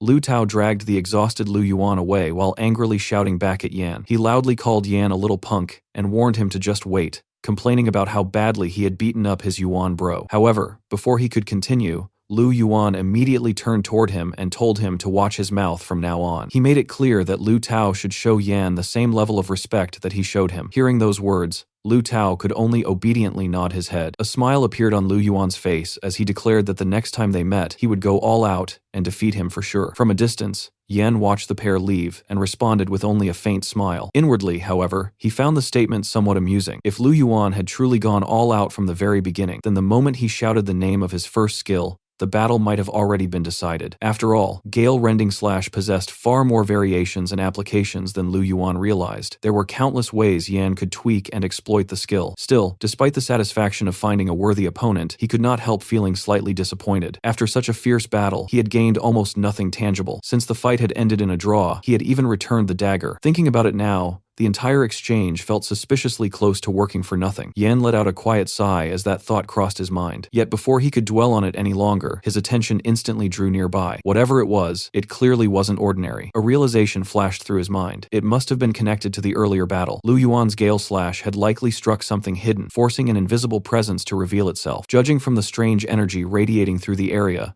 it seemed to be some kind of special poisonous mist. The more Yan thought about it, the more curious he became. There was even a chance that investigating it could lead him to another boss-tier monster. That possibility alone was enough to make the trip worthwhile. Without wasting any time, Yan immediately activated his modification skill and converted his damage immunity into poison immunity. For the next 20 minutes, the skill would grant him immunity against toxins at D rank and below. Seeing the effect take hold, Yan nodded with satisfaction. With this ability active, there was no need to waste any of his antidote pills. Confident in his preparations, he began walking toward the source of the poisonous fog. As he moved forward, he wondered just what exactly was hiding inside that strange, poisonous mist. Following the source of the energy, Yan arrived at a large lake. Thick, poisonous mist floated above the surface of the water and slowly spread outward in every direction. After observing it for a moment, he said, "It's spreading out from the center of the lake. Looks like this whole lake is toxic. Could there be a legendary poison dragon living in here? Let's find out." The moment those words left his mouth, Yan jumped straight into the lake and began swimming deeper toward the center. As he moved through the water, he kept searching for the source of the staff poisonous aura. However, there were only weak monsters swimming around. None of them seemed powerful enough to create such an overwhelming poisonous presence. Just as he was thinking about it, a massive shadow suddenly appeared in front of him. The surrounding water trembled as a huge monster emerged from the depths. The monster, named Ice Armored Crocodile Level 18, opened his enormous jaws and charged at Yan. But Yan quickly dodged its jaws and realized there is a big guy in the water. It was obvious that the monster saw him as prey and intended to swallow him whole. But instead of panicking, Yan remained. The monster continued pursuing Yan, but instead of feeling threatened, Yan felt slightly pleased. Since the creature had come to him on its own, he figured he would begrudgingly accept the free materials it was delivering. Without wasting any time, he launched his sword with perfect precision. The blade shot forward like a streak of light and pierced directly through the monster's mouth. At the same moment, the sword's armor penetration effect activated, completely bypassing its defenses. The attack was devastatingly effective. With a single strike, the monster was instantly killed. Yan summoned his sword back to his hand and calmly examined the enormous corpse. Looking at the creature's massive body, Yan quickly realized there was no chance of fitting the entire thing inside his storage ring. However, another idea immediately came to mind. This was the perfect opportunity to test his newly acquired dismantle skill. The skill allowed him to dismantle items of level 10 or below and obtain usable materials from them. On top of that, it carried a 10% chance to trigger a reward crit, an effect that would double the materials gained from the dismantling process. Curious to see the results, Yen raised a hand toward the corpse and activated the skill. Instantly, multiple square-shaped blocks of light covered the monster's body. The dismantling process began immediately, and within a few moments, it was completed. The results quickly appeared before him. First, he obtained ice armor crocodile bones, materials that could be used to craft low-level weapons. Next came the monster's meat, followed by its hide. The hide was a leather material that possessed valuable ice resistance properties, making it particularly useful. Yan stored all of the materials inside his storage ring, while mentally evaluating their worth. Among everything he had obtained, the hide caught his attention the most. It was a genuinely good material, and he decided he would definitely keep it for future use. Just as he finished organizing his loot, something suddenly made him glance behind him. Only then did he realize how much the environment had changed. A massive amount of poisonous mist was drifting through the area, much closer than before. He had been so focused on the monster that he had not even noticed how close he had gotten to the source of the strange, toxic fog. His curiosity was immediately piqued. Turning toward the source, he decided to investigate further and find out exactly what was hidden within it. As he advanced through the poisonous mist, he continued getting closer and closer to its origin. Before long, he was close enough to observe the surrounding terrain. Everything around him had been warped and corrupted by toxins. Seeing that sight, Yan could not help wondering if his luck was truly this good. Choosing caution over recklessness, Yan first observed the area from a distance. Then, the moment he finally got a clear look at what was hidden there, his eyes widened in amazement. Before him rested Slept, the poison dragon, a level 43 monster. It was a female dragon that was still in its growth phase. Even so, It was already laying eggs, and its level had reached an astonishing 43. Yan stared at the scene in disbelief. It truly was a poison dragon. Despite not having reached maturity yet, it already possessed terrifying strength. A confident smile slowly appeared on his face as he evaluated the situation. As expected of a legendary high-tier monster, once it fully matured, it would likely reach at least level 70. His gaze then shifted toward the dragon eggs nearby. With his universal crafting skill, the potential of those eggs could be pushed even higher. If he could find an opportunity to steal them, the rewards would be immeasurable. In his mind, he even justified the plan by reminding himself of all the humans who had died in this place. Scattered before the poison dragon were several human skeletons, silent evidence of its victims. Taking those eggs could be considered revenge on behalf of everyone who had lost their lives here. Suddenly, the entire area began shaking violently, as if a powerful earthquake had struck. The ground trembled beneath Yan's feet, and a deep rumbling sound echoed through the surroundings. Instantly alert, Yan looked upward and wondered if it was what he thought it was. A moment later, his suspicions were confirmed. Another gigantic poison dragon descended from the sky, its enormous wings stirring up fierce winds as it flew overhead. Clutched in its grasp was a freshly killed boar. Seeing the scene, Yan immediately understood the situation. Of course, there was a male dragon as well. The male poison dragon landed beside the female and dropped the boar near her while she affectionately rubbed against him. Watching the pair, Yan quickly realized he stood no chance against two poison dragons when he could not even defeat one. Choosing not to act recklessly, he decided to retreat for now and return once he had grown stronger. Quietly making his way away from the area, Yan felt no disappointment. If anything, his goal had become clearer than ever before. A faint smile appeared on his face as he thought about the future. He only needed to continue growing stronger. Then, when the time was right, he would come back and claim those dragon eggs. If he succeeded, who else could possibly compete with him for the title of Nanrong City's top scorer? Yan shifted his attention to his next objective. The materials he had gathered needed to be sold first. Thinking about the profits waiting for him, he decided it was time to visit the black market and cash out. Soon afterward, the scene shifted to Nanrong City's massive underground black market. According to rumors, a level 60 Grandmaster personally oversaw the entire operation. The same rumors claimed that the Grandmaster possessed an extraordinary background, which explained why the place continued operating openly. As Yan walked through the bustling underground market, he recalled what he knew from his previous life. As long as nothing truly major happened there, the authorities generally turned a blind eye. That unofficial protection made countless transactions possible, while also concealing more than a few sins. Eventually, Yan stopped in front of a particular shop. Looking at it, he immediately recognized the place. According to his memories from his previous life, this was one of the most reliable black market shops around. Inside, a hot woman stood casually smoking, while two men in front of her desperately tried to negotiate. One of them complained that it had not been easy for the brothers to obtain their haul, and asked if she could increase the price slightly. The woman remained completely unmoved. She calmly replied that she was already offering the highest price on the entire street. If they were unhappy with the offer, they were free to leave. Just then, her eyes drifted past them and landed on Yan standing near the entrance. Calling out to him, she casually asked whether the high school kid had something to sell as well. The two brothers immediately turned their attention toward Yan. One of them looked him up and down before mocking his appearance, pointing out that he did not even own a proper outfit, and questioning what valuable goods he could possibly have. The other brother directly gestured toward the exit, telling to get lost and stop wasting their boss's time. In response, Yan simply raised his hand and revealed the storage ring on his finger, casually stating that he did not really have anything special to sell. The moment the two brothers saw the storage ring, they froze. Their eyes widened as they stared at the expensive item in disbelief, wondering how someone like him could possess something so valuable. Without bothering to explain, Yan extended his hand and calmly announced that this was everything he had. Instantly, piles of monster materials appeared before everyone. The goods included all the valuable items he had collected throughout the raid, along with the materials he had obtained during his dungeon hunt. The two brothers were left completely stunned, and even the shop owner showed visible surprise. Among the items was ice-armored crocodile hide, causing her to wonder whether this kid had actually ventured into the deepest regions of Poison Dragon Valley. Then Yan revealed the most valuable item in his inventory. It was a magic crystal he got from Miasma Toad. The two brothers could only stare with wide eyes, their minds going blank from shock. Both men found themselves wondering who this mysterious kid really was. Completely ignoring their reactions, Yan calmly turned to the shop owner and asked her to tally everything up and tell him its total value. He added that she should hurry, since he would not want to delay the two brothers who were staring at the magic crystal, practically drooling over the priceless treasure before their eyes.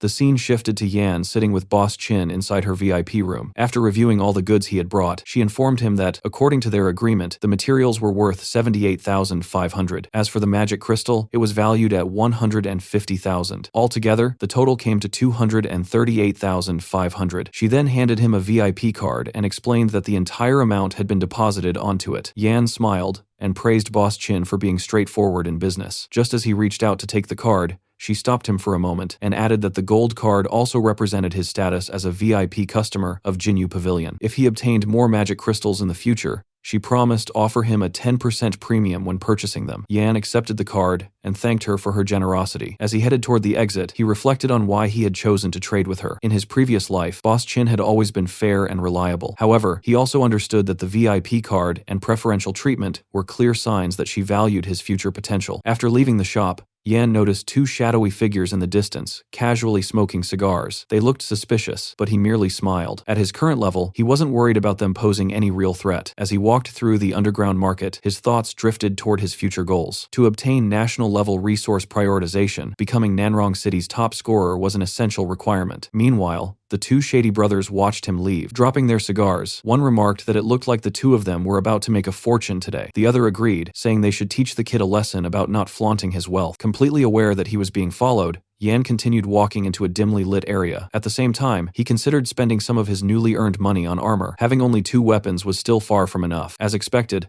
the two brothers followed him. Yan had anticipated this from the very beginning. The moment he first entered the shop, he had noticed the heavy scent of blood lingering on them. Combined with the suspicious loot they carried, he had already concluded that their goods were likely stolen from other victims. Turning into a deserted alleyway, Yan calmly thought that dealing with them would simply be another way of accumulating good karma. Believing they had cornered their prey, the two brothers finally revealed themselves. One laughed, saying the kid had practically chosen his own grave. The other added that once they finished him off in such an isolated alley, nobody would discover the body until it started to stink. Yet when they stepped forward, Yan simply turned around and smiled. He informed them that they were incredibly slow, and that he had been waiting for them for ages. The first brother, Lu Dali, a level 17 D-rank combat class known as Butcher, stepped forward and mocked Yan for being nothing more than a high school student. The second brother, Xu Yong, a level 16 poison master, boasted that many people had already died at their hands and that Yan would soon join the list. In response, Yan sarcastically claimed he was terrified. After all, he was only an F-rank crafting class and obviously no match for 2 combat classes. The mocking tone instantly bruised their fragile egos. Furious, they demanded to know whether his face looked even remotely scared. With a smirk, Yan openly admitted that he was indeed mocking them. Enraged, Dali launched the first attack. Activating his skill, Slash, he lunged forward with his dagger. The skill rapidly unleashed multiple strikes to deal repeated damage. At the same time, Xu Yong activated Poison Coat,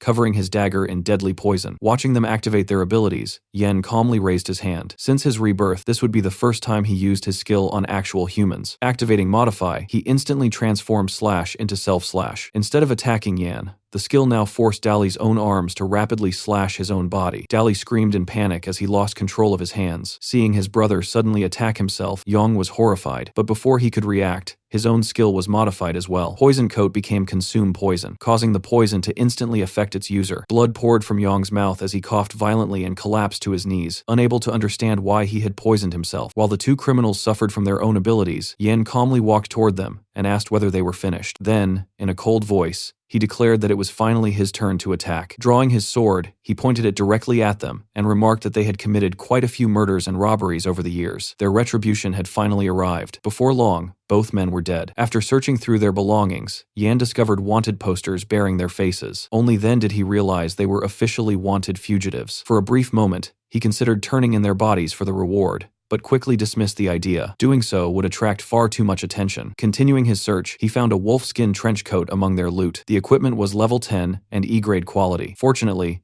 it was a piece of armor he could actually use. Although it looked ordinary at first glance, Yan smiled. With his Modify skill, changing a single word could transform trash into treasure. Activating the skill, he modified Wolfskin Trench Coat into Qilinskin Trench Coat. Instantly, the equipment evolved into A-grade quality. Its defense increased dramatically, its poison resistance improved, and it granted additional agility. More importantly, poisons below D rank could no longer harm the wearer. Yan put on the trench coat and found that it fit perfectly. As expected, modifying the names of special equipment often produced astonishing results. Embroidered across the coat were magical poison Qilin patterns. Although the equipment was not overwhelmingly powerful, it was still an excellent upgrade. Looking at his new gear, Yan smiled and decided it was finally time to head home. The college entrance examination was approaching, and more importantly, it was now his sister's turn to astonish everyone. Meanwhile, back at home, Yan's sister, Yao, was busy studying. At the moment, she was reviewing information about the 4 top-tier magical beast races. Dragons, Keelins, and Phoenixes were easy enough to remember, but she was still trying to recall the 4th category. Just then, the front door opened, and Yan walked inside, carrying a large pile of groceries and various supplies. Calling out for help, he asked Yao to come over. She immediately rushed toward him and was stunned by everything he was carrying. Her eyes quickly landed on his new trench coat as well. The outfit looked less like ordinary clothing and more like a piece of impressive armor. Unable to contain her curiosity, she asked where he had gotten all of it. With a grin, Yan proudly replied that he had naturally earned everything through his own abilities. A moment later, Yan revealed another surprise. Starting this month, he was increasing her allowance. Yao immediately shook her head and insisted that there was no need. 50 yuan was already more than enough for her expenses. However, Yan disagreed completely. He handed her a stack of cash and informed her that from now on, her monthly allowance would be raised to 500 yuan. If that still wasn't enough, she could simply ask him for more. Hearing that, Yao was completely shocked. Her first reaction was to wonder whether her brother had done something illegal. Before she could continue that train of thought, Yan lightly tapped her on the head and told her to stop letting her imagination run wild. Changing the subject, Yan reminded her that tomorrow was his mobilization rally for the college entrance examination. Wearing a confident smirk, he casually remarked that with his current level, he would basically just go through the motions and return home afterward. He even promised to take her out for a good meal the following night. However, Yao's attention was immediately caught by one particular detail. Curious, she asked what level he had reached. Yan answered with an expression that practically screamed he was showing off. According to him, it was merely level 20. The response left Yao speechless. Calling level 20 mere sounded absurd to her. In reality, Yan knew exactly how impressive that number was. The college entrance examination usually took place shortly after awakening, and during that period, ordinary students generally reached somewhere between level 10 and level 15. Only exceptionally talented individuals managed to reach level 16 to level 20. As for those who surpassed level 20, most came from powerful families capable of providing enormous amounts of resources. After all, level 20 represented a major threshold that required tremendous support to overcome. Looking at his own hand, Yan reflected that he had only managed to reach this point because he had accidentally killed the Demon King's clone. Without the benefits he had gained, even he would have found the process extremely difficult. Later that night, Yan made his way to the rooftop, standing beneath the night sky as a cool breeze swept across the city while he was farming aura. His thoughts naturally drifted toward the future. Once he became Nanrong City's top scorer, everything would change. New opportunities, new resources, and a completely different path would open before him. Looking out into the distance, a confident smile slowly appeared on his face. The college entrance examination was approaching fast, and he was more than ready for it. The next day, the gymnasium of Nanrong High School was packed with students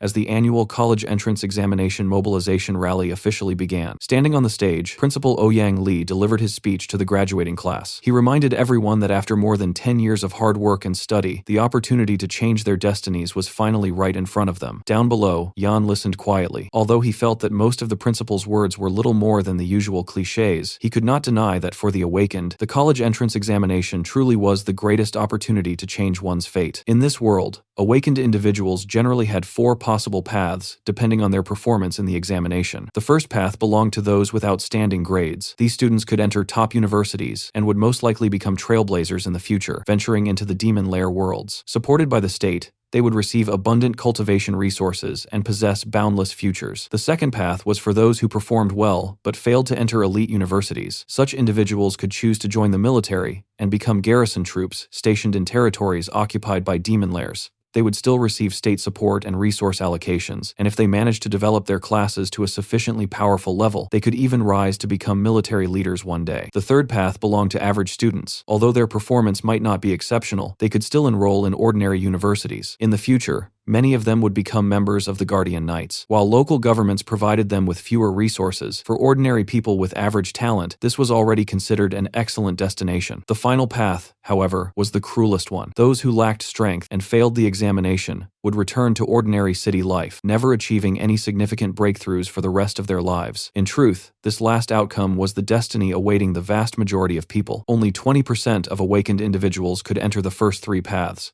while the remaining 80% were destined to remain ordinary and unknown. Such was the reality of a world transformed by the demon lair invasion, a strictly hierarchical and brutally unforgiving society where lacking strength meant facing elimination at any moment. Soon, Principal Wu Yang announced that his speech had concluded. He then instructed each class's homeroom teacher to begin screening the students. According to the rules, anyone who had already reached level 15 or above would be directly exempted from the preliminary examination. With the announcement made, the principal officially declared the start of the selection process. Immediately, murmurs spread throughout the gymnasium. Many students looked disappointed, regretting that they had failed to reach level 15 in time. Meanwhile, Yan stood among the crowd with complete confidence. Although he had been taken away in his previous life and had never personally experienced this process, he still understood how everything worked. As long as a student's level exceeded 15, they would automatically be judged as outstanding. With his current strength, there was no need for him to participate in this so-called preliminary test at all. Soon, the homeroom teacher stepped in front of the class and announced that among all the students, a total of 5 had already surpassed level 15. However, he quickly added that only 4 of them would be exempt from the preliminary test. He then called out Jiang Yan's name. Although Yan had indeed surpassed level 15, he was still required to participate in the school's preliminary examination because he was not a combat class holder and, more importantly, possessed an F-rank class. Yan was clearly disappointed by the decision. Behind him, the students immediately began whispering among themselves. Many found the situation unfair. Even though Yan had already exceeded level 15, he still had to participate simply because he was an F-rank. Some students sighed sympathetically, remarking that if Yan had awakened a combat class instead, he would never have received such treatment. However, not everyone felt sorry for him. Standing among the crowd was Bitch Hongwei, Yan's full haters. He sneered that this was exactly the treatment an F-rank trash deserved. Seeing Yan's reaction, the teacher walked over and gently placed a hand on his shoulder. He explained that he personally knew how outstanding Yan was and did not want him to feel discouraged. Unfortunately, this was a decision made by the school administration, and there was nothing he could do to change it. Hearing this, Yan simply smiled confidently and replied that he understood. If he had to participate in the preliminary test, then so be it. Watching Yan remain so calm only made Hongwei even more uncomfortable. Inwardly, he wondered how Yan could still be so relaxed. In his opinion,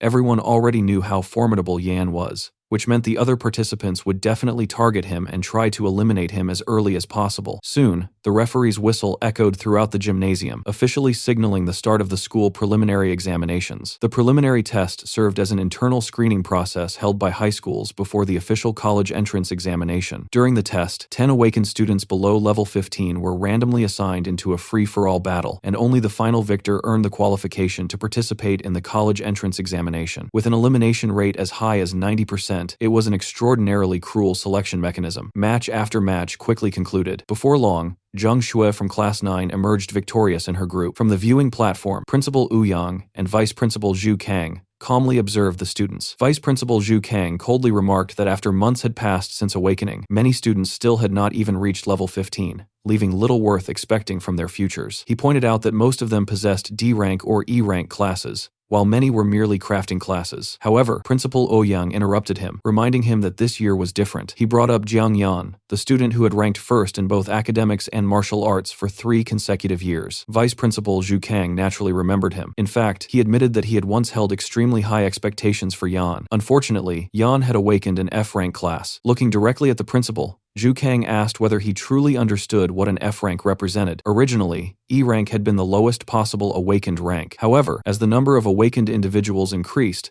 some exceptionally weak E-rank crafting classes began appearing. These classes were initially labeled as trash classes. Later, because the term sounded too harsh, officials formally changed the designation to F-rank. No matter how talented Yan had once been in academics and martial arts, Zhu Kang firmly believed that the gap created by class rankings was impossible to overcome. In his eyes, Yan had absolutely no chance of winning. Principal Wu Yang, however, disagreed. He reminded Zhu Kang that Lord Huo Yuanwu had also started from a weak class, yet he had eventually become a level 70 powerhouse. He cautioned him never to underestimate anyone, especially hardworking students like Jiang Yan. At that moment, the referee blew the whistle once again and called for Group 17 to take their positions. One by one, several students stepped onto the battlefield, and among them was Yan. Every participant carried their chosen weapons, fully prepared for combat. In contrast, Yan entered the arena empty-handed. Despite that, his expression remained completely calm. Finally, it was his turn. He had already promised his sister that he would take her out for a good meal later. Because of that, he had no intention of wasting unnecessary time in this preliminary test. Meanwhile, the students standing opposite Yan had already begun discussing among themselves. One of them spoke up first. He pointed out that Yan was the student who had consistently ranked first in both academics and martial arts for 3 consecutive years. On top of that, his level had already reached 20, which was considerably higher than theirs. However, Another student, a spear user, quickly added that although Yan seemed to possess dual S-rank talents, he was still only an F-rank class holder. Perhaps he was not as powerful as everyone believed. He then suggested that they all join forces,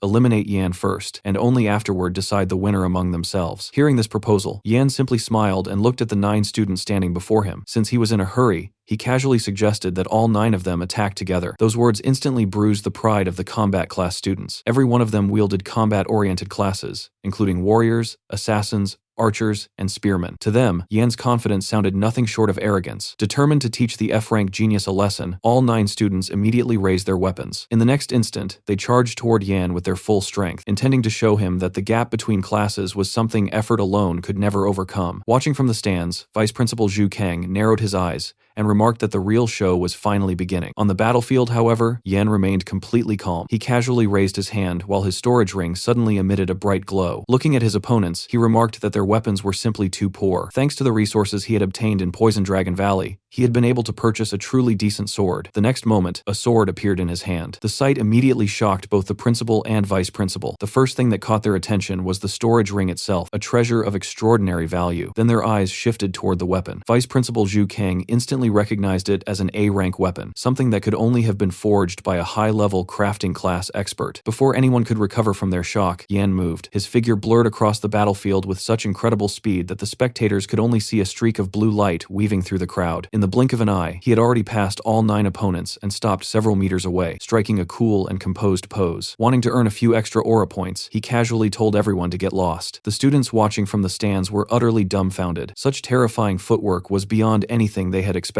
Many began questioning whether Yan was truly an F-rank class holder at all. Strangely, none of the 9 students appeared injured. The spear user loudly declared that although Yan's agility was impressive, none of them had suffered any injuries. In his opinion, Yan merely possessed exceptionally high agility attributes. Hearing this, Yan slowly turned around and calmly asked if that was really the case. The next instant, all 9 students suddenly felt something strange. Their collars simultaneously split apart and fell to the ground. The entire arena fell silent. Everyone stared in shock. The students immediately realized the horrifying truth. If Yan had truly intended to kill them, every single one of them would already be dead. At that moment, they finally understood that they were absolutely no match for him. Meanwhile, Yan simply maintained his cool stance and stood silently in place. Without hesitation, all 9 opponents raised their hands and surrendered. The referee promptly announced that the winner of Group 17 was Jiang Yan from Class 1. As Yan calmly walked off the battlefield, he reflected that the official college entrance examination would begin in just 3 days. Since he had already secured victory in the preliminary test, he could now return home and take his sister out for the good meal he had promised her. At the same time, he could not help but chuckle. By revealing the Qinggang sword during the preliminary examination, he had also created a perfectly reasonable explanation for possessing such a weapon. This way,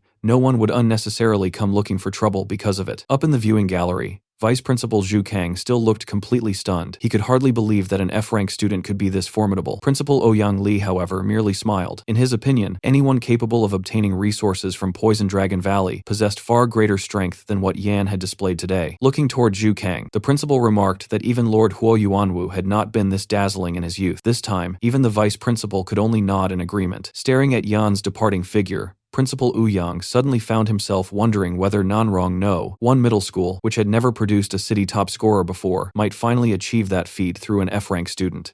Meanwhile, the battle royale continued as one group after another determined its victor. Before long, the referee announced that Group 68 had concluded, with Zhang Daqiao from Class 24 emerging as the winner. With that, the school's preliminary examination officially came to an end. A total of 68 students successfully advanced to the next stage. Later, the scene shifted to the winner's waiting area, where Yan sat alone at a table, casually sipping a cup of coffee while organizing his thoughts. Nanrong No. 1 Middle School had well over 1,000 students in a single grade. Since there had been 68 groups, that meant around 680 students had participated in the preliminary test. Combined with the students who had already been exempt because they were above level 15, more than 500 graduates from No. 1 Middle School alone would be participating in the official college entrance examination. Considering that Nanrong City had a total of 19 high schools, Yan quickly estimated that he would be competing against nearly 10,000 opponents. Becoming the city's top scorer against such an enormous field would be an incredibly difficult challenge. Just then, someone unexpectedly sat down beside him. Turning his head, Yan was surprised to see Principal Ouyang Li. Inwardly, he wondered why the principal had come over personally. Seeing Yan's reaction, Principal Ouyang smiled and reminded him that he had ranked first in both academics and martial arts for 3 consecutive years, and that he had personally presented Yan with awards several times already. There was no need to be so surprised. Yan smiled politely and replied that the principal was not only the head of the school, but also one of the 12 guardian deities of Nanrong City. It was only natural for an ordinary student to feel surprised. Hearing that, Principal Ouyang laughed and lightly patted Yan on the back, teasing him for knowing exactly how to flatter people. Then, with a meaningful smile, he admitted that he would be even happier if Yan could bring the title of city top scorer back to number 1 middle school. For a moment, Yan could only stare at him in surprise. He pointed out that this graduating class contained 3 S-rank awakeners and 6 A-rank combat classes. With so many geniuses competing, was the principal really that optimistic about an F-rank like him? Principal Ouyang smiled without the slightest hesitation. He asked what being an F-rank had to do with anything. After all, even he, one of Nanrong City's 12 guardian deities, possessed nothing more than a C-rank class. Looking directly at Yan, he explained that true strength belonged to the person, not the class. Humanity's greatest ability was the courage to draw its sword against opponents far stronger than themselves. Those words genuinely surprised Yan. Listening to the principal, he realized this powerhouse was completely different from the others he had known. In his previous life, he had barely interacted with Principal Ouyang, but now he understood that the man had never judged him based on his modifier class. A faint smile appeared on Yan's face as he sincerely thanked the principal for his guidance. He then promised that he would give everything he had to bring the title of city top scorer back to number 1 middle school. Satisfied with the answer, Principal Ouyang raised his fist with a grin and declared that this would be a promise between men. Yan immediately bumped fists with him, and both of them laughed. However, the other students could only stare in jealousy. None of them understood why the principal and Yan seemed so fired up over a simple conversation. Some even joked that despite his age, the principal still acted like an overly passionate teenager. That evening, Yan took his sister out for dinner just as he had promised. As the two siblings walked through the streets together, Yan thought to himself that since the official college entrance examination was tomorrow, tonight was the perfect opportunity to indulge a little. Ever since their parents had passed away, they had always lived frugally and had never once eaten at a place like this. When they finally stopped in front of a beautifully decorated restaurant, Yao looked up in surprise and asked whether they were really going to eat there. Smiling, Yan pointed toward the luxurious place that read Elrose Premium Wagyu Grilled Meat and confirmed that this was exactly where they would be dining. Yao's eyes widened. She had seen the restaurant online before. Not only was it extremely expensive, but it was also so popular that reservations were required well in advance. Yan confidently showed her their reserved table and proudly declared that her brother had naturally done his homework beforehand. As they stood outside, the siblings quietly admired the elegant surroundings. Looking around, Yao thought that her brother had put so much effort into preparing this surprise. She didn't want to ruin his mood. Although the restaurant was expensive, Yan had recently given her extra allowance. As long as she spent carefully over the next few months, their living expenses would still be enough. More importantly, her brother had his college entrance examination tomorrow, so she wanted him to enjoy himself tonight without any worries. The luxurious restaurant welcomed them with a golden ambiance and elegant private dining areas where wealthy guests quietly enjoyed their meals. After taking their seats, a waitress politely asked whether they wished to order a la carte or choose one of the restaurant's recommended set meals. Without hesitation, Yan ordered set meal C, explaining that it contained all of the restaurant's signature dishes. The waitress smiled politely and told them she would prepare everything shortly. Looking at the siblings' ordinary appearance, she quietly found it surprising that they were actually such generous customers. Sitting across from her brother, Yao lowered her voice and nervously asked whether the set meal C he had ordered was the restaurant's most expensive set. Yan casually confirmed that it was, and even encouraged her to order anything else she wanted afterward. Hearing that, Yao was completely stunned. The cost of that single meal was nearly 10 months' worth of living expenses for their family. Unable to help herself, she once again wondered whether her brother had somehow earned his money through illegal means. Suddenly, a loud commotion suddenly erupted near the restaurant entrance. A young man shouted that he had the college entrance examination tomorrow and demanded a table immediately despite not having a reservation. He even ordered his lackeys to get him a seat by any means necessary. The young man was Wang Zhu from Nanrong No. 7 Middle School, a Year 3 student who possessed a C-rank combat class. The waitress politely apologized,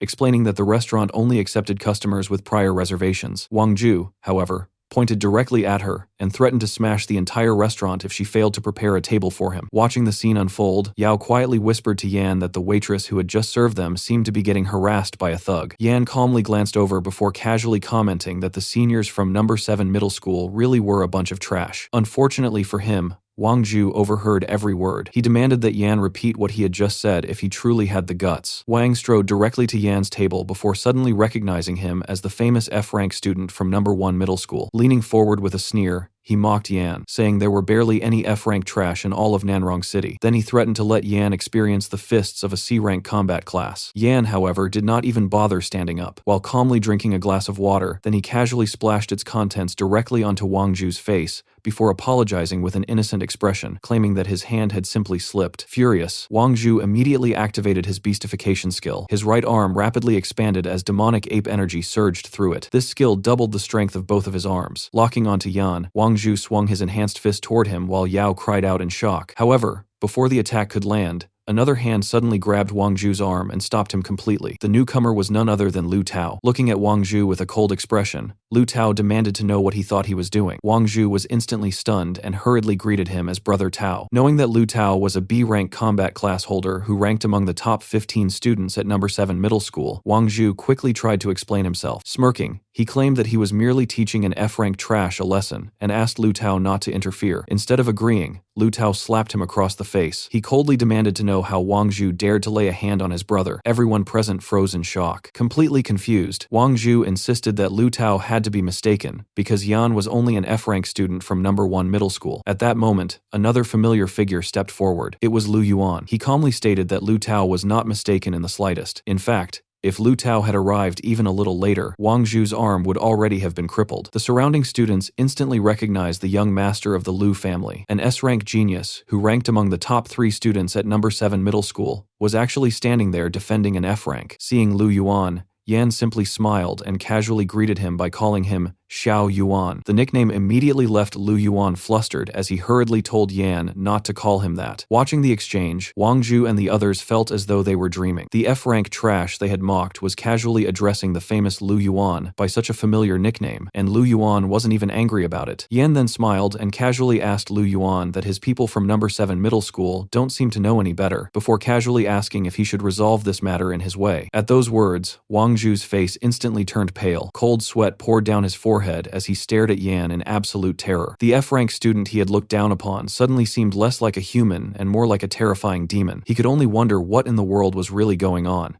At that moment, Wang Zhu's mind was in complete chaos. Just moments ago, Yan had seemed like nothing more than an ordinary F-rank nobody. Yet now, he was casually chatting and joking with an S-rank genius as if they were close friends. Wang Zhu could no longer understand who Yan really was, or what kind of background he possessed. Meanwhile, Yan calmly decided not to waste any more time. He told Wang Zhu to forget about everything, apologize to the waitress, and get lost. Without daring to argue, Wang Zhu and his 2 companions immediately bowed toward Yan before turning to sincerely apologize to the waitress as well. She simply smiled politely and told them it was fine, reminding them to make a reservation next time. Hearing that, the 3 of them hurriedly rushed out of the restaurant as though their lives depended on it. From that day forward, none of them intended to ever set foot inside that restaurant again. Even the waitress could tell they had been completely frightened. After the commotion settled, Lu Yuan smiled and remarked that it really was quite a coincidence to meet Yan there. However, he admitted he would be much happier if their next meeting happened in the finals of Nanrong City's college entrance examination. Yan responded with a playful wink and reminded him that if he wanted that to happen, he had better work hard. Otherwise, if Lu Yuan failed to qualify for the finals, the 2 of them would never get the chance to meet again. Those words immediately left Lu Yuan speechless for a moment. Soon afterward, he simply smiled and brushed the challenge aside, saying they would settle everything in the finals and see who actually made it there. With that, Lu Yuan and Lu Tao left the restaurant together. Watching them leave, Yan quietly admitted to himself that although Lu Yuan was his rival, he really wasn't a bad person. Not long afterward, the waitress returned carrying their order. She politely introduced Set Meal C, explaining that it included selected premium beef chuck, special grade dry-aged thick-cut pork belly, and thick-cut Wagyu skirt steak. Every dish looked absolutely mouth-watering. The moment Yan heard the names alone, his appetite immediately doubled. Across the table, Yao stared at the luxurious ingredients in amazement. Everything on the table was something she had only ever seen while scrolling through short videos online. Neither sibling held back any longer. They eagerly dug into the meal, savoring every bite and enjoying flavors they had never experienced before. While they were eating, Yan suddenly looked at Yao and asked why she had never questioned who those people earlier were or how he knew them. Yao simply smiled and shook her head. To her, none of that mattered. No matter who those people were, and no matter what her brother became in the future, he would always be her brother. Hearing such a simple yet heartfelt answer left Yan speechless for a moment. A warm smile gradually spread across his face. At that moment, he truly understood what he wanted to protect. This was his family. Looking at Yao, happily enjoying the delicious meal, Yan silently made a promise to himself. In this life, no matter what happened, he would protect both his family and this world. The day of the Nanrong City College entrance examination had finally arrived. At the entrance to the Demon Layer occupied zone of Nanrong City, thousands of hopeful students gathered in the examination plaza. Standing before them, the announcer officially declared the start of this year's annual college entrance examination. He addressed the students as the city's finest young talents, and reminded them that this would be the moment that determined their futures. Among the crowd stood Yan. Looking around, he found the scene rather amusing. After wearing school uniforms every day for the past 3 years,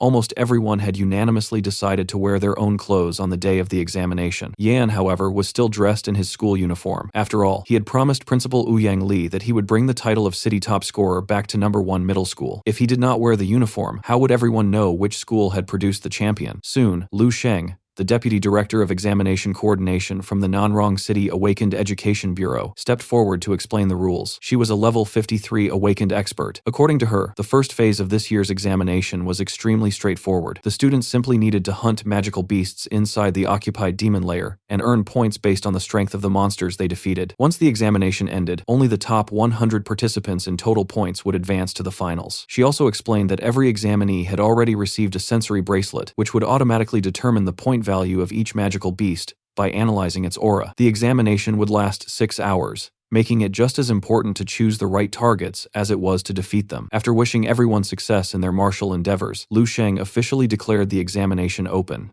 The massive gates leading into the demon layer slowly opened, and the 6-hour countdown officially began. Excited students immediately rushed inside, shouting that they would make the top 100 and that all the high-point magical beasts belonged to them. Yan, on the other hand, walked forward at his own pace with a calm smile. Although the rules sounded incredibly simple, he knew the reality was far more complicated. The examination battlefield chosen this year was the Evil Demon Forest, one of the most suitable demon layer wilderness zones for an exam of this scale. The magical beasts living there ranged between level 15 and level 25. Compared to Poison Dragon Valley, the Evil Demon Forest lacked terrifying boss-tier monsters, but it contained countless different species with huge differences in strength, making it the perfect testing ground for the college entrance examination. After stepping through the gate, Yan officially entered the Evil Demon Forest. The entire landscape was bathed in an eerie green glow beneath an enormous dark moon hanging high in the sky. Looking at the surroundings, Yan immediately recognized the source of this unusual environment. It was the power of Nanrong City's strongest guardian, the Venerable, whose ability existed to deter high-tier magical beasts from approaching the examination area. Naturally, the school would never gamble with the lives of its students during something as important as the college entrance examination. Although Yan had never personally participated in the exam during his previous life, the powerful figures who had once taken him around had often brought him to this place. Because of that, the Evil Demon Forest still felt somewhat familiar to him despite this being his first official examination. Suddenly, one student stepped forward with an idea. He pointed out that nowhere in the college entrance examination rules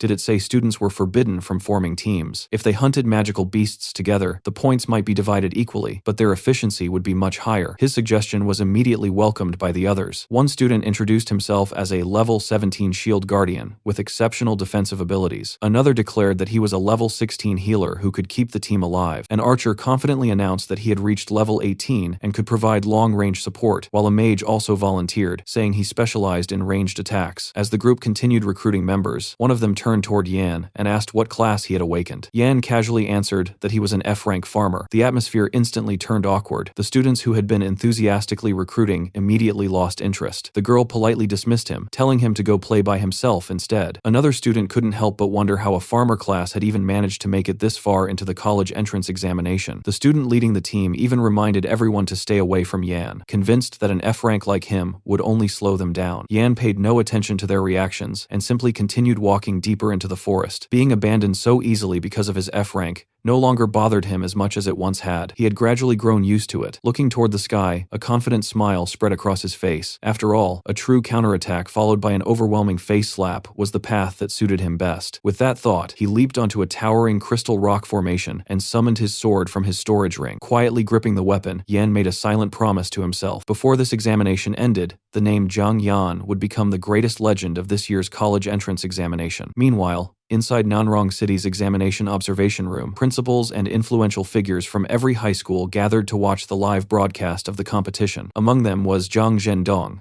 the principal of Nanrong No. 3 Middle School. Looking at the giant screens, he wondered just how fierce this year's competition would become, especially since the previous year's city top scorer had only won by the narrowest of margins. Sitting beside him, Sima Ling, the principal of Nanrong No. 7 Middle School, smiled confidently. He proudly declared that his school had produced an S-rank genius this year, and believed the title of city top scorer would undoubtedly belong to No. 7 Middle School. Before anyone else could respond, Principal Ouyang Li spoke up. Looking directly at Principal Ling, he reminded him that although Principal Ling himself possessed an A-rank class, he had never actually been stronger than Principal Ouyang, whose class was only C-rank. Judging someone's potential purely by the rank of their class was simply the wrong way to measure strength. Hearing that, Principal Ling let out a mocking laugh and stroked his small mustache. He sarcastically asked whether Principal Ouyang was referring to the F-rank student from No. 1 Middle School, who had ranked first in both academics and martial arts for 3 consecutive years. Did Ouyang seriously believe that an F-rank could become the city's top scorer? Principal Zhang joined the conversation with a smile. While he agreed that class rank alone was not everything, he still believed an F-rank class wasn't even qualified to sit at the same table as the truly talented students. Principal Ouyang's expression immediately darkened. He bluntly told the two principals to stop talking nonsense. His student had already broken multiple novice-based records, achievements that spoke louder than empty speculation ever could. With absolute confidence, he declared that Yan would completely blow their minds before this examination was over. His unwavering faith only made the other two principals laugh even harder. Principal Ling dismissed the achievement, questioning whether breaking records in novice bases was even something worth boasting about. Principal Zhang also laughed, remarking that it seemed No. 1 Middle School truly had no outstanding talents to rely on this year. Principal Ouyang simply looked at the two men with a bitterness, choosing not to argue any further. Suddenly, their conversation was interrupted by excited voices echoing throughout the observation room. Several staff members stared at the scoreboard in disbelief, shouting that only 5 minutes had passed since the examination began, yet someone had already defeated a magical beast and earned points. They urged everyone to look at the rankings, calling the achievement completely outrageous. The commotion immediately caught the attention of all three principals. Principal Zhang frowned in surprise, wondering which genius from a wealthy family could have accomplished such a feat in only 5 minutes. Beside him, Principal Ouyang's eyes lit up as a thought crossed his mind. Could it really be Yan? A moment later, the rankings refreshed, revealing the name at the very top of the leaderboard. Zhang Yan stood in first place with 36 points. A satisfied smile instantly appeared on Principal Ouyang's face as he quietly praised his student. Meanwhile, Principal Zhang and Sima Ling could only stare at the screen in complete disbelief. Neither of them could understand how an F-rank had managed to earn such a high score within the first 5 minutes of the examination. Meanwhile, inside the evil demon forest, Yan calmly pulled his Qinggang sword from the corpse of a freshly defeated magical beast. Looking at the fallen creature, he couldn't help but smile. His luck had been incredible. Almost immediately after entering the examination area, he had encountered a powerful level 20 magical beast, allowing him to secure a huge amount of points right from the start. After retrieving his sword, Yan casually looked ahead. Standing before him were 3 more demonic beasts, all growling cautiously as they stared at the human who had just effortlessly slain one of their own. Yan simply rested his sword on his shoulder and smiled at the 3 beasts without the slightest hint of fear. Looking directly at them, he calmly declared that he would gladly accept the points from all 3 of them as well.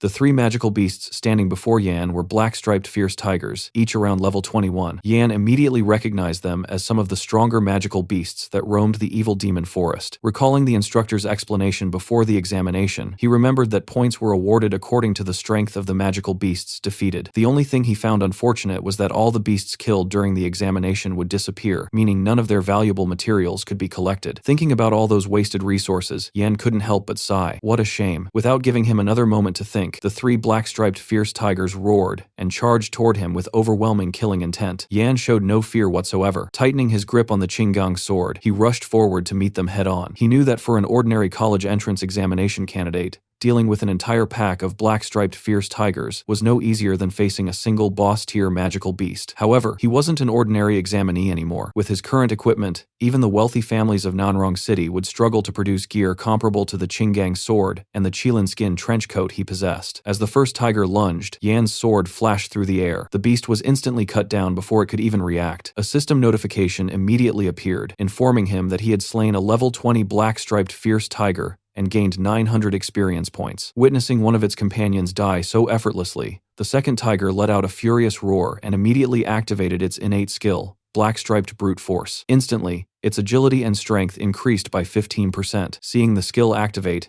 Yan simply smiled. Opponents who relied on skills were exactly the kind he liked fighting the most. Raising his hand, he activated his skill, Modify, and instantly altered the beast's skill. Black-striped brute force became black-striped weak force, reversing its effects completely. Instead of becoming stronger, the tiger's agility dropped by 15% and its strength also decreased by 15%. The sudden weakening left the magical beast completely stunned. That single moment of confusion created a fatal opening. Yan's sword swept across its neck without hesitation, beheading it in one clean strike. Another system notification appeared, rewarding him with 950 experience points. Watching the other two fall so effortlessly, the last tiger completely lost its courage. Instead of attacking, it immediately turned around and fled. Seeing that, Yan merely smirked. Thinking about escaping only after everything had reached this point was already too late. In one smooth motion, he threw the Qinggang sword. The blade shot forward like a streak of lightning, pierced straight through the tiger's jaw, and instantly killed it. Another 900 experience points were added to his total. Yan calmly retrieved his sword before standing tall and looking deeper into the evil demon forest. The stronger the magical beasts became,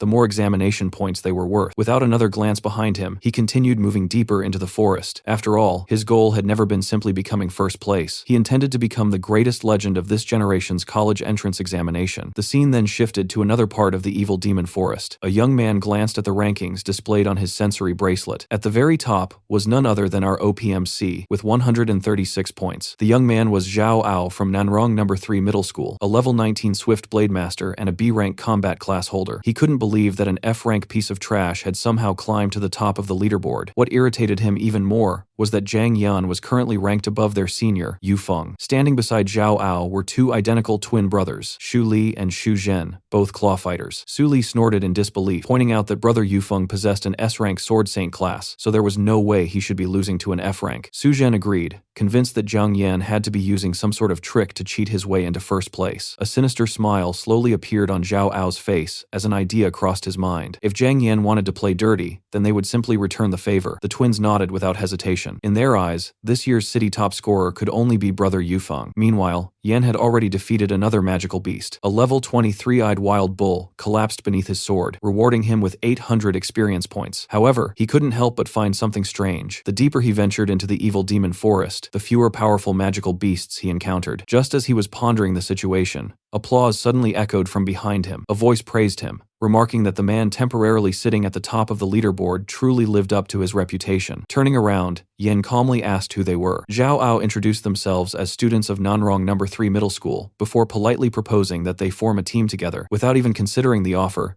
Yan simply turned around and continued walking, casually stating that he wasn't interested. His response completely caught the trio off guard. From Yan's perspective, however, their intentions were painfully obvious. Their fake smiles practically had the words ulterior motives written all over them. Seeing Yan refuse so decisively, Zhao Ao suddenly rushed forward and blocked his path. Lowering his voice, he revealed what he believed was an irresistible offer. He claimed that they knew the location of a magical beast lair filled with high-level monsters worth enormous amounts of points. If Yan truly intended to remain at the top of the rankings, then he would certainly need those points. Standing behind Yan, Xu Li and Xu Zhen quietly chuckled, pretending to support the proposal. Yan carefully studied Zhao Ao's expression before silently analyzing the situation. Out of tens of thousands of examinees, these three had come looking specifically for him and even offered exactly what he needed the most. It was an obvious trap. Their scheme was so transparent that he almost found it amusing. Since they wanted to play dirty, then he might as well let them experience what it felt like to be outplayed. Putting on an interested expression, Yan asked whether they truly knew the location of a magical beast lair. He even admitted that he had been worrying about not being able to find one himself. Hearing that, Zhao Ao secretly celebrated. In his eyes, Yan had completely taken the bait. Smiling warmly on the surface while sneering inwardly, he assured Yan that everything he had said was true, and urged him to follow quickly before someone else discovered the lair first. Yan nodded without hesitation and agreed to go with them. As the four of them headed deeper into the forest, Zhao Ao secretly laughed to himself. Once they reached a secluded location, they would beat Yan until he could no longer continue the examination. That way, he would never interfere with brother Yufeng's ranking again. As he walked, Zhao Ao recalled the conversation he had previously shared with Yufeng's father. The man had promised them that if they eliminated everyone capable of threatening Yufeng's position, he would personally use his influence to secure them places in the military. Since Zhao Ao and the Shu brothers possessed B-rank and C-rank combat classes, they understood perfectly well that entering the military offered a far brighter future than attending an ordinary university. Returning to reality, Zhao Ao couldn't suppress the smile creeping across his face. Originally, they had believed only S-rank geniuses would pose a threat to brother Yufeng. Yet somehow, an insignificant F rank had unexpectedly climbed to the top of the rankings. To Zhao Ao, It felt as though heaven itself had handed them the perfect opportunity. As long as they took care of Jiang Yan, their future in the military would practically be guaranteed. Just then, Yan suddenly pointed toward the right side of the forest. Looking into the distance, he remarked that he had found it. It seemed there really was a magical beast lair over there. Before Zhao Ao could even respond, Yan instantly dashed in that direction. Zhao Ao was caught completely off guard, wondering what exactly that guy was trying to do. Afraid that Yan might escape, Zhao Ao immediately ordered the Shu brothers to chase after him. Without another thought, all three hurried after Yan, determined not to let him out of their sight. A few moments later, the group arrived beneath a gigantic ancient tree. Looking around and seeing that there wasn't another examinee anywhere nearby,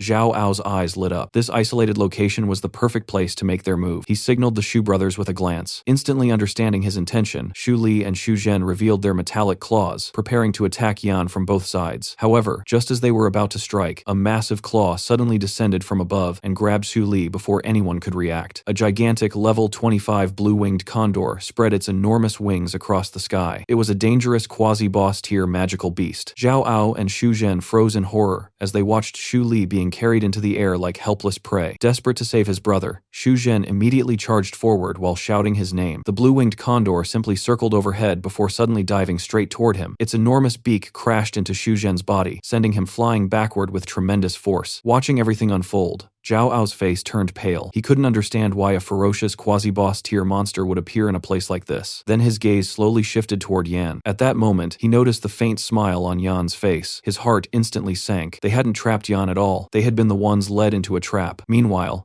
Yan remained completely calm. From the very beginning, he had already known this part of the evil demon forest better than most people. The blue-winged condors rarely appeared because their numbers were extremely small, which was exactly why he normally avoided this area. However, under the current circumstances, it had become the perfect weapon to deal with Zhao Ao and his companions. Realizing everything, Zhao Ao angrily demanded to know whether Yan had planned this from the start. He accused Yan of deliberately leading them to the territory of a quasi-boss tier magical beast. Yan simply looked at him with an amused smile. He calmly reminded Zhao Ao that they had been the ones planning to play dirty first. Since that was the case, there shouldn't be any problem with him giving them a taste of their own medicine. A dark grin slowly spread across his face as he delivered the final blow to Zhao Ao's pride. When it came to playing dirty, they simply weren't on the same level as him. Furious, Zhao Ao drew his sword and shouted at Yan. He finally realized that everything had been part of Yan's plan from the very beginning and accused him of playing with them all along. Yan merely smirked. He calmly replied that they had looked down on him simply because he was an F rank and assumed he would be an easy target. As he summoned the Qinggang sword into his hand, he looked straight at Zhao Ao and coldly declared that they had unfortunately kicked a steel plate this time. Enraged, Zhao Ao charged forward at full speed and swung his sword in a wide horizontal slash. At the same time, he activated his skill, Fast Blade, instantly increasing his attack speed by 30%. Confident that a single strike would cripple Yan,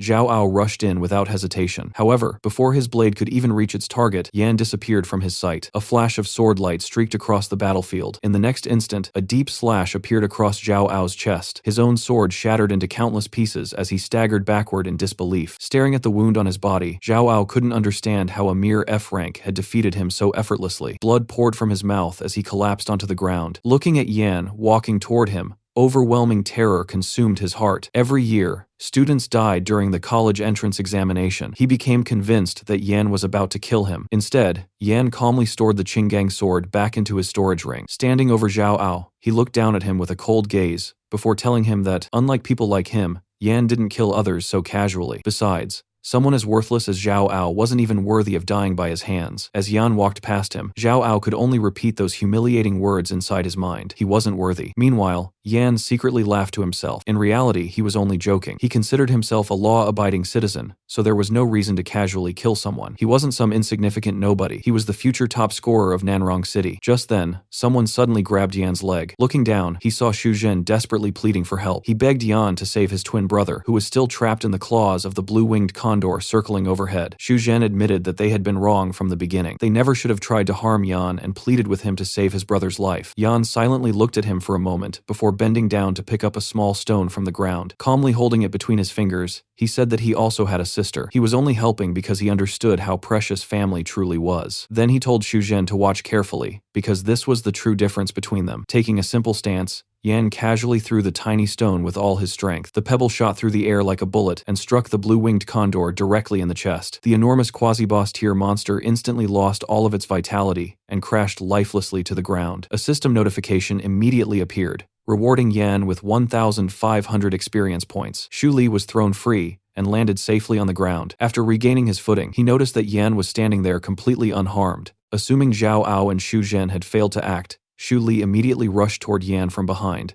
intending to launch a sneak attack himself. Before he could get close, however, Xu Zhen suddenly grabbed him and stopped him in his tracks. Completely confused, Xu Li demanded to know what his brother was doing. Weren't they supposed to cripple that F rank? Without another word, Xu Zhen slapped him across the face and angrily ordered him to shut up. He reminded Xu Li that Yan had just saved his life. From this moment onward, even if both of them died inside the examination, they were never to target Yan again. Watching the two brothers, Yan quietly thought that at least they weren't completely hopeless. He had already wasted enough time dealing with them. It was time to continue earning points. As he headed deeper into the evil demon forest, Yan began thinking about the future. During this examination, he could freely use Modify to gain overwhelming advantages against magical beasts. However, once the top 100 tournament began, things would be completely different. Countless experts from Nanrong City would be watching every battle. If anyone discovered the true nature of his Modify skill, it would create unnecessary trouble. More importantly, many of the S-rank geniuses possessed terrifying, heaven-defying skills. Relying on swordsmanship alone wasn't enough to guarantee victory. The younger generation of Nanrong City was filled with hidden monsters. The best solution was obvious. He would use Modify to transform his 5 existing skills into practical combat abilities that could be used openly during the top 100 tournament. That way, he could strengthen himself while keeping the true power of Modify completely hidden. With his next objective decided, Yan immediately accelerated deeper into the forest. Every second of the examination mattered, and there were still countless magical beasts waiting to become his points. Meanwhile, inside the examination observation room, the atmosphere had become completely different. With only the final 10 minutes of the examination remaining, Principals Sima Ling and Zhang Zhendong sat with tense expressions. Judging from the current rankings, the situation looked anything but optimistic for their schools. In complete contrast, Principal Ouyang couldn't stop smiling. He laughed loudly and repeatedly declared that the situation was extremely optimistic. Looking proudly at the leaderboard, where Zhang Yan occupied first place with more than 2,000 points, he excitedly praised his student, just as expected of the person he had personally recognized. Principal Zhang frowned as he stared at the rankings, unable to understand what was really happening with that F-rank student. Sima Ling was equally shocked. Even though Zhang Yan was supposedly only an F-rank, he was leading second place by almost double the score. Neither of them could comprehend how such a thing was even possible. Not far away, another person quietly observed the giant screen with interest. It was none other than Lu Sheng, the deputy examination coordinator. Looking at Zhang Yan's name on the leaderboard, she couldn't help becoming curious. An F-rank capable of producing results like these was unlike anything she had ever seen before. She silently wondered what kind of genius this child truly was. Meanwhile, back inside the evil demon forest, Yan sat atop the corpse of a gigantic magical beast while breathing heavily. Even for him, single-handedly wiping out an entire magical beast nest had consumed a tremendous amount of stamina. Just then, the countdown timer finally reached 0. At the exact moment the examination ended, the final rankings were officially locked. Zhang Yan remained firmly in first place with an astonishing 2,132 points. A loud announcement echoed throughout the entire demon lair. The examination had officially ended. Any magical beasts defeated after the time limit would no longer award points. Hearing the announcement, Yan let out a small sigh of relief. The timing couldn't have been more perfect. Standing on top of the giant monster's corpse, he smiled to himself. Thanks to this examination, he had successfully finished modifying all of the combat skills he wanted to test. The upcoming Top 100 tournament would become the stage where he would shine brilliantly once again.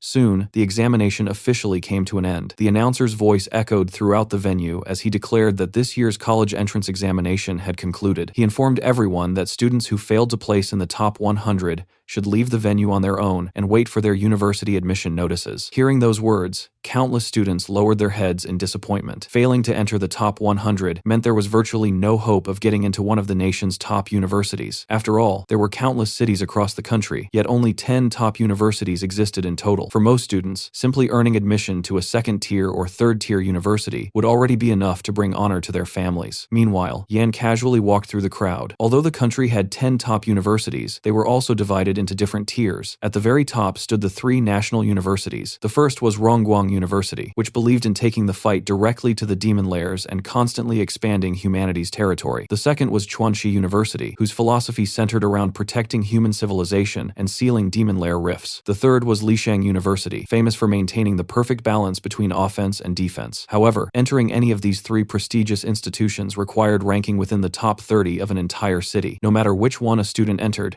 their future would change overnight. As for Yan, the choice had already been made long ago. Based on his own ideals, Rongguang University was undoubtedly the destination he wanted. Before he could continue thinking, Wang Xinfeng called out from behind, telling him to stop spacing out and hurry over. The speech had already ended, and the principal had asked every student who qualified for the top 100 tournament to gather together. Smiling, Yan smiled and casually asked whether Xinfeng had also made it into the top 100. Xinfeng immediately puffed out his chest and proudly replied that he was the second strongest martial arts student at number 1 middle school, second only to Yan himself. Naturally, someone as capable as him had qualified without any problems. As they walked together, Yan once again thought about Rongguang University. In his eyes, the monsters inside the demon lairs would eventually become impossible to contain. If humanity continued defending forever without launching counterattacks and reclaiming territory, they would always remain on the passive side. To Yan, offense was the greatest form of defense. Curious, he turned toward Xinfeng and asked which university he planned to apply for. After thinking for a moment, Wang Xinfeng estimated that with his current strength, he could probably rank somewhere around the top 80. That should be enough to enter universities like Yaoshi University or Hongming University, both ranked around 8th or 9th nationally. He then asked Yan about his own goal. Without the slightest hesitation, Yan answered that he intended to enter Rongguang University. Hearing that, Xinfeng nearly jumped in shock. He even reached out and placed a hand on Yan's forehead, wondering whether his friend had somehow burned out his brain. Rongguang was the nation's number 1 university. Yan simply brushed his hand away and calmly replied that as long as he became Nanrong City's top scorer, getting into Rongguang would be nothing special. Wang Xinfeng quickly tried to explain why it wouldn't be so simple. Arena combat was completely different from hunting magical beasts for points. In the top 100 tournament,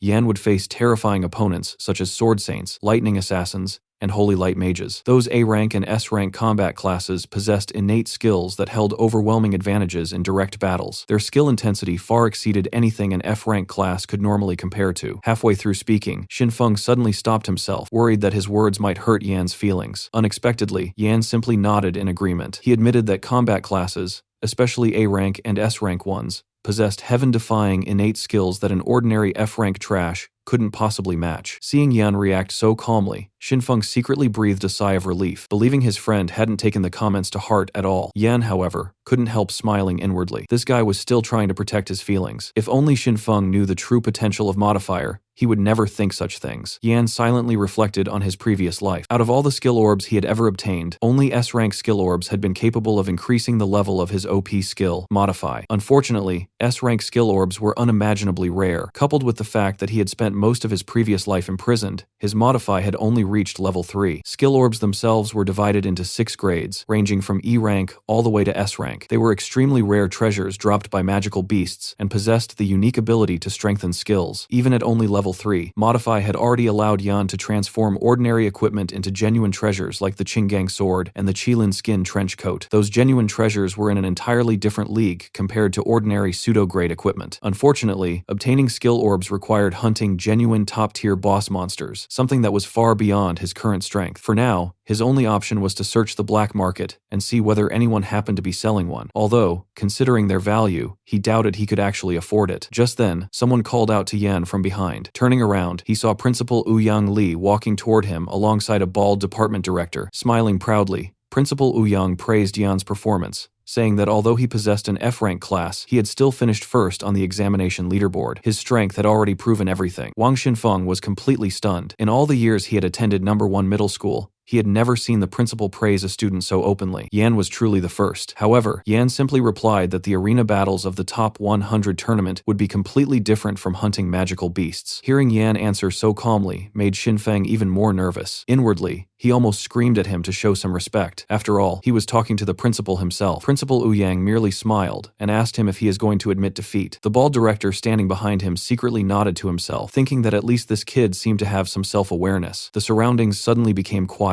Xinfeng and the others all waited for Yan's answer. After a brief moment of silence, Yan suddenly grinned with absolute confidence and replied, "Admit my ass. The title of Nanrong City's top scorer belongs to me." Hearing such an answer, Principal Ouyang burst into laughter. Delighted by Yan's confidence, he grabbed him by the shoulder and loudly declared that this was exactly the answer he had been hoping to hear. Meanwhile, the bald director could only shake his head inwardly, thinking that this brat was unbelievably arrogant. Still laughing, Principal Ouyang placed a hand on both Yan and Xinfeng before announcing that the two of them should come with him. This time, the school had specially prepared practical combat training for every student who had successfully entered the top 100 tournament. The training would be personally conducted by the strongest instructors of number 1 middle school to maximize everyone's chances before the finals. Soon afterward, the scene shifted to the school's indoor martial arts hall. There, Principal Ouyang gathered all of the grade heads and the qualified students together. Number 1 middle school had produced a total of 10 students who qualified for the top 100 tournament. The principal assigned the first 9 students to the instructors. Among the S-rank students were Xu Zhengguan, a level 20 martial training knight, Qing Ji, a level 21 flower witch, and Si Zheng, a level 21 lightning swordsman. The A-rank group consisted of Wang Xinfeng, a level 19 tiger guard knight, Yang Hongwei, a level 16 berserker, and Zhu Liling, a level 17 ice mage. The final group contained the B-rank students, Lu Li, a level 17 weaver, Zhao Ying, a level 17 fire enchanter, and Mo Yu, a level 18 water mage. Standing before them were the school's 3 grade heads. Lu Yun, the level 43 physical combat department head, confidently stated that the 9 students could be left to them. Beside her, Qian Yu, the level 44 melee combat department head, reminded everyone that this training concerned their future, so they shouldn't expect even the slightest bit of mercy. Finally, Sun Yue, the level 43 combat theory department head, emphasized that rigorous combat theory was just as important as practical strength, because clear reasoning often decided the outcome of real battles. At that moment, Yang Hongwei suddenly raised his hand. Pointing angrily toward our boy, he asked why Zhang Yan was sitting comfortably off to the side, while everyone else was being assigned to practical combat training. Principal Ouyang glanced toward Yan before bursting into laughter. He revealed that Yan's practical combat instructor would be different from everyone else's. He personally would be leading Yan's training. The announcement instantly shocked everyone present. Wang Xinfeng's eyes widened in disbelief, while Yang Hongwei stood frozen in place. The surrounding students couldn't help but think that Principal Ouyang was one of Nanrong City's 12 guardian deities and a level 61 grandmaster. Even the department heads looked surprised. Ever since they had begun teaching at number 1 middle school, not a single student had ever received personal guidance from the principal himself. Meanwhile, Yan felt a cold sweat run down his back. Looking at Principal Ouyang's unusually enthusiastic smile, he couldn't shake the strange feeling that something wasn't quite right. One of Nanrong City's 12 guardian deities was personally going to train him. Could it be that the principal intended to probe the true depth of his abilities? The more Yan thought about it, the more convinced he became that this old man definitely had some hidden agenda.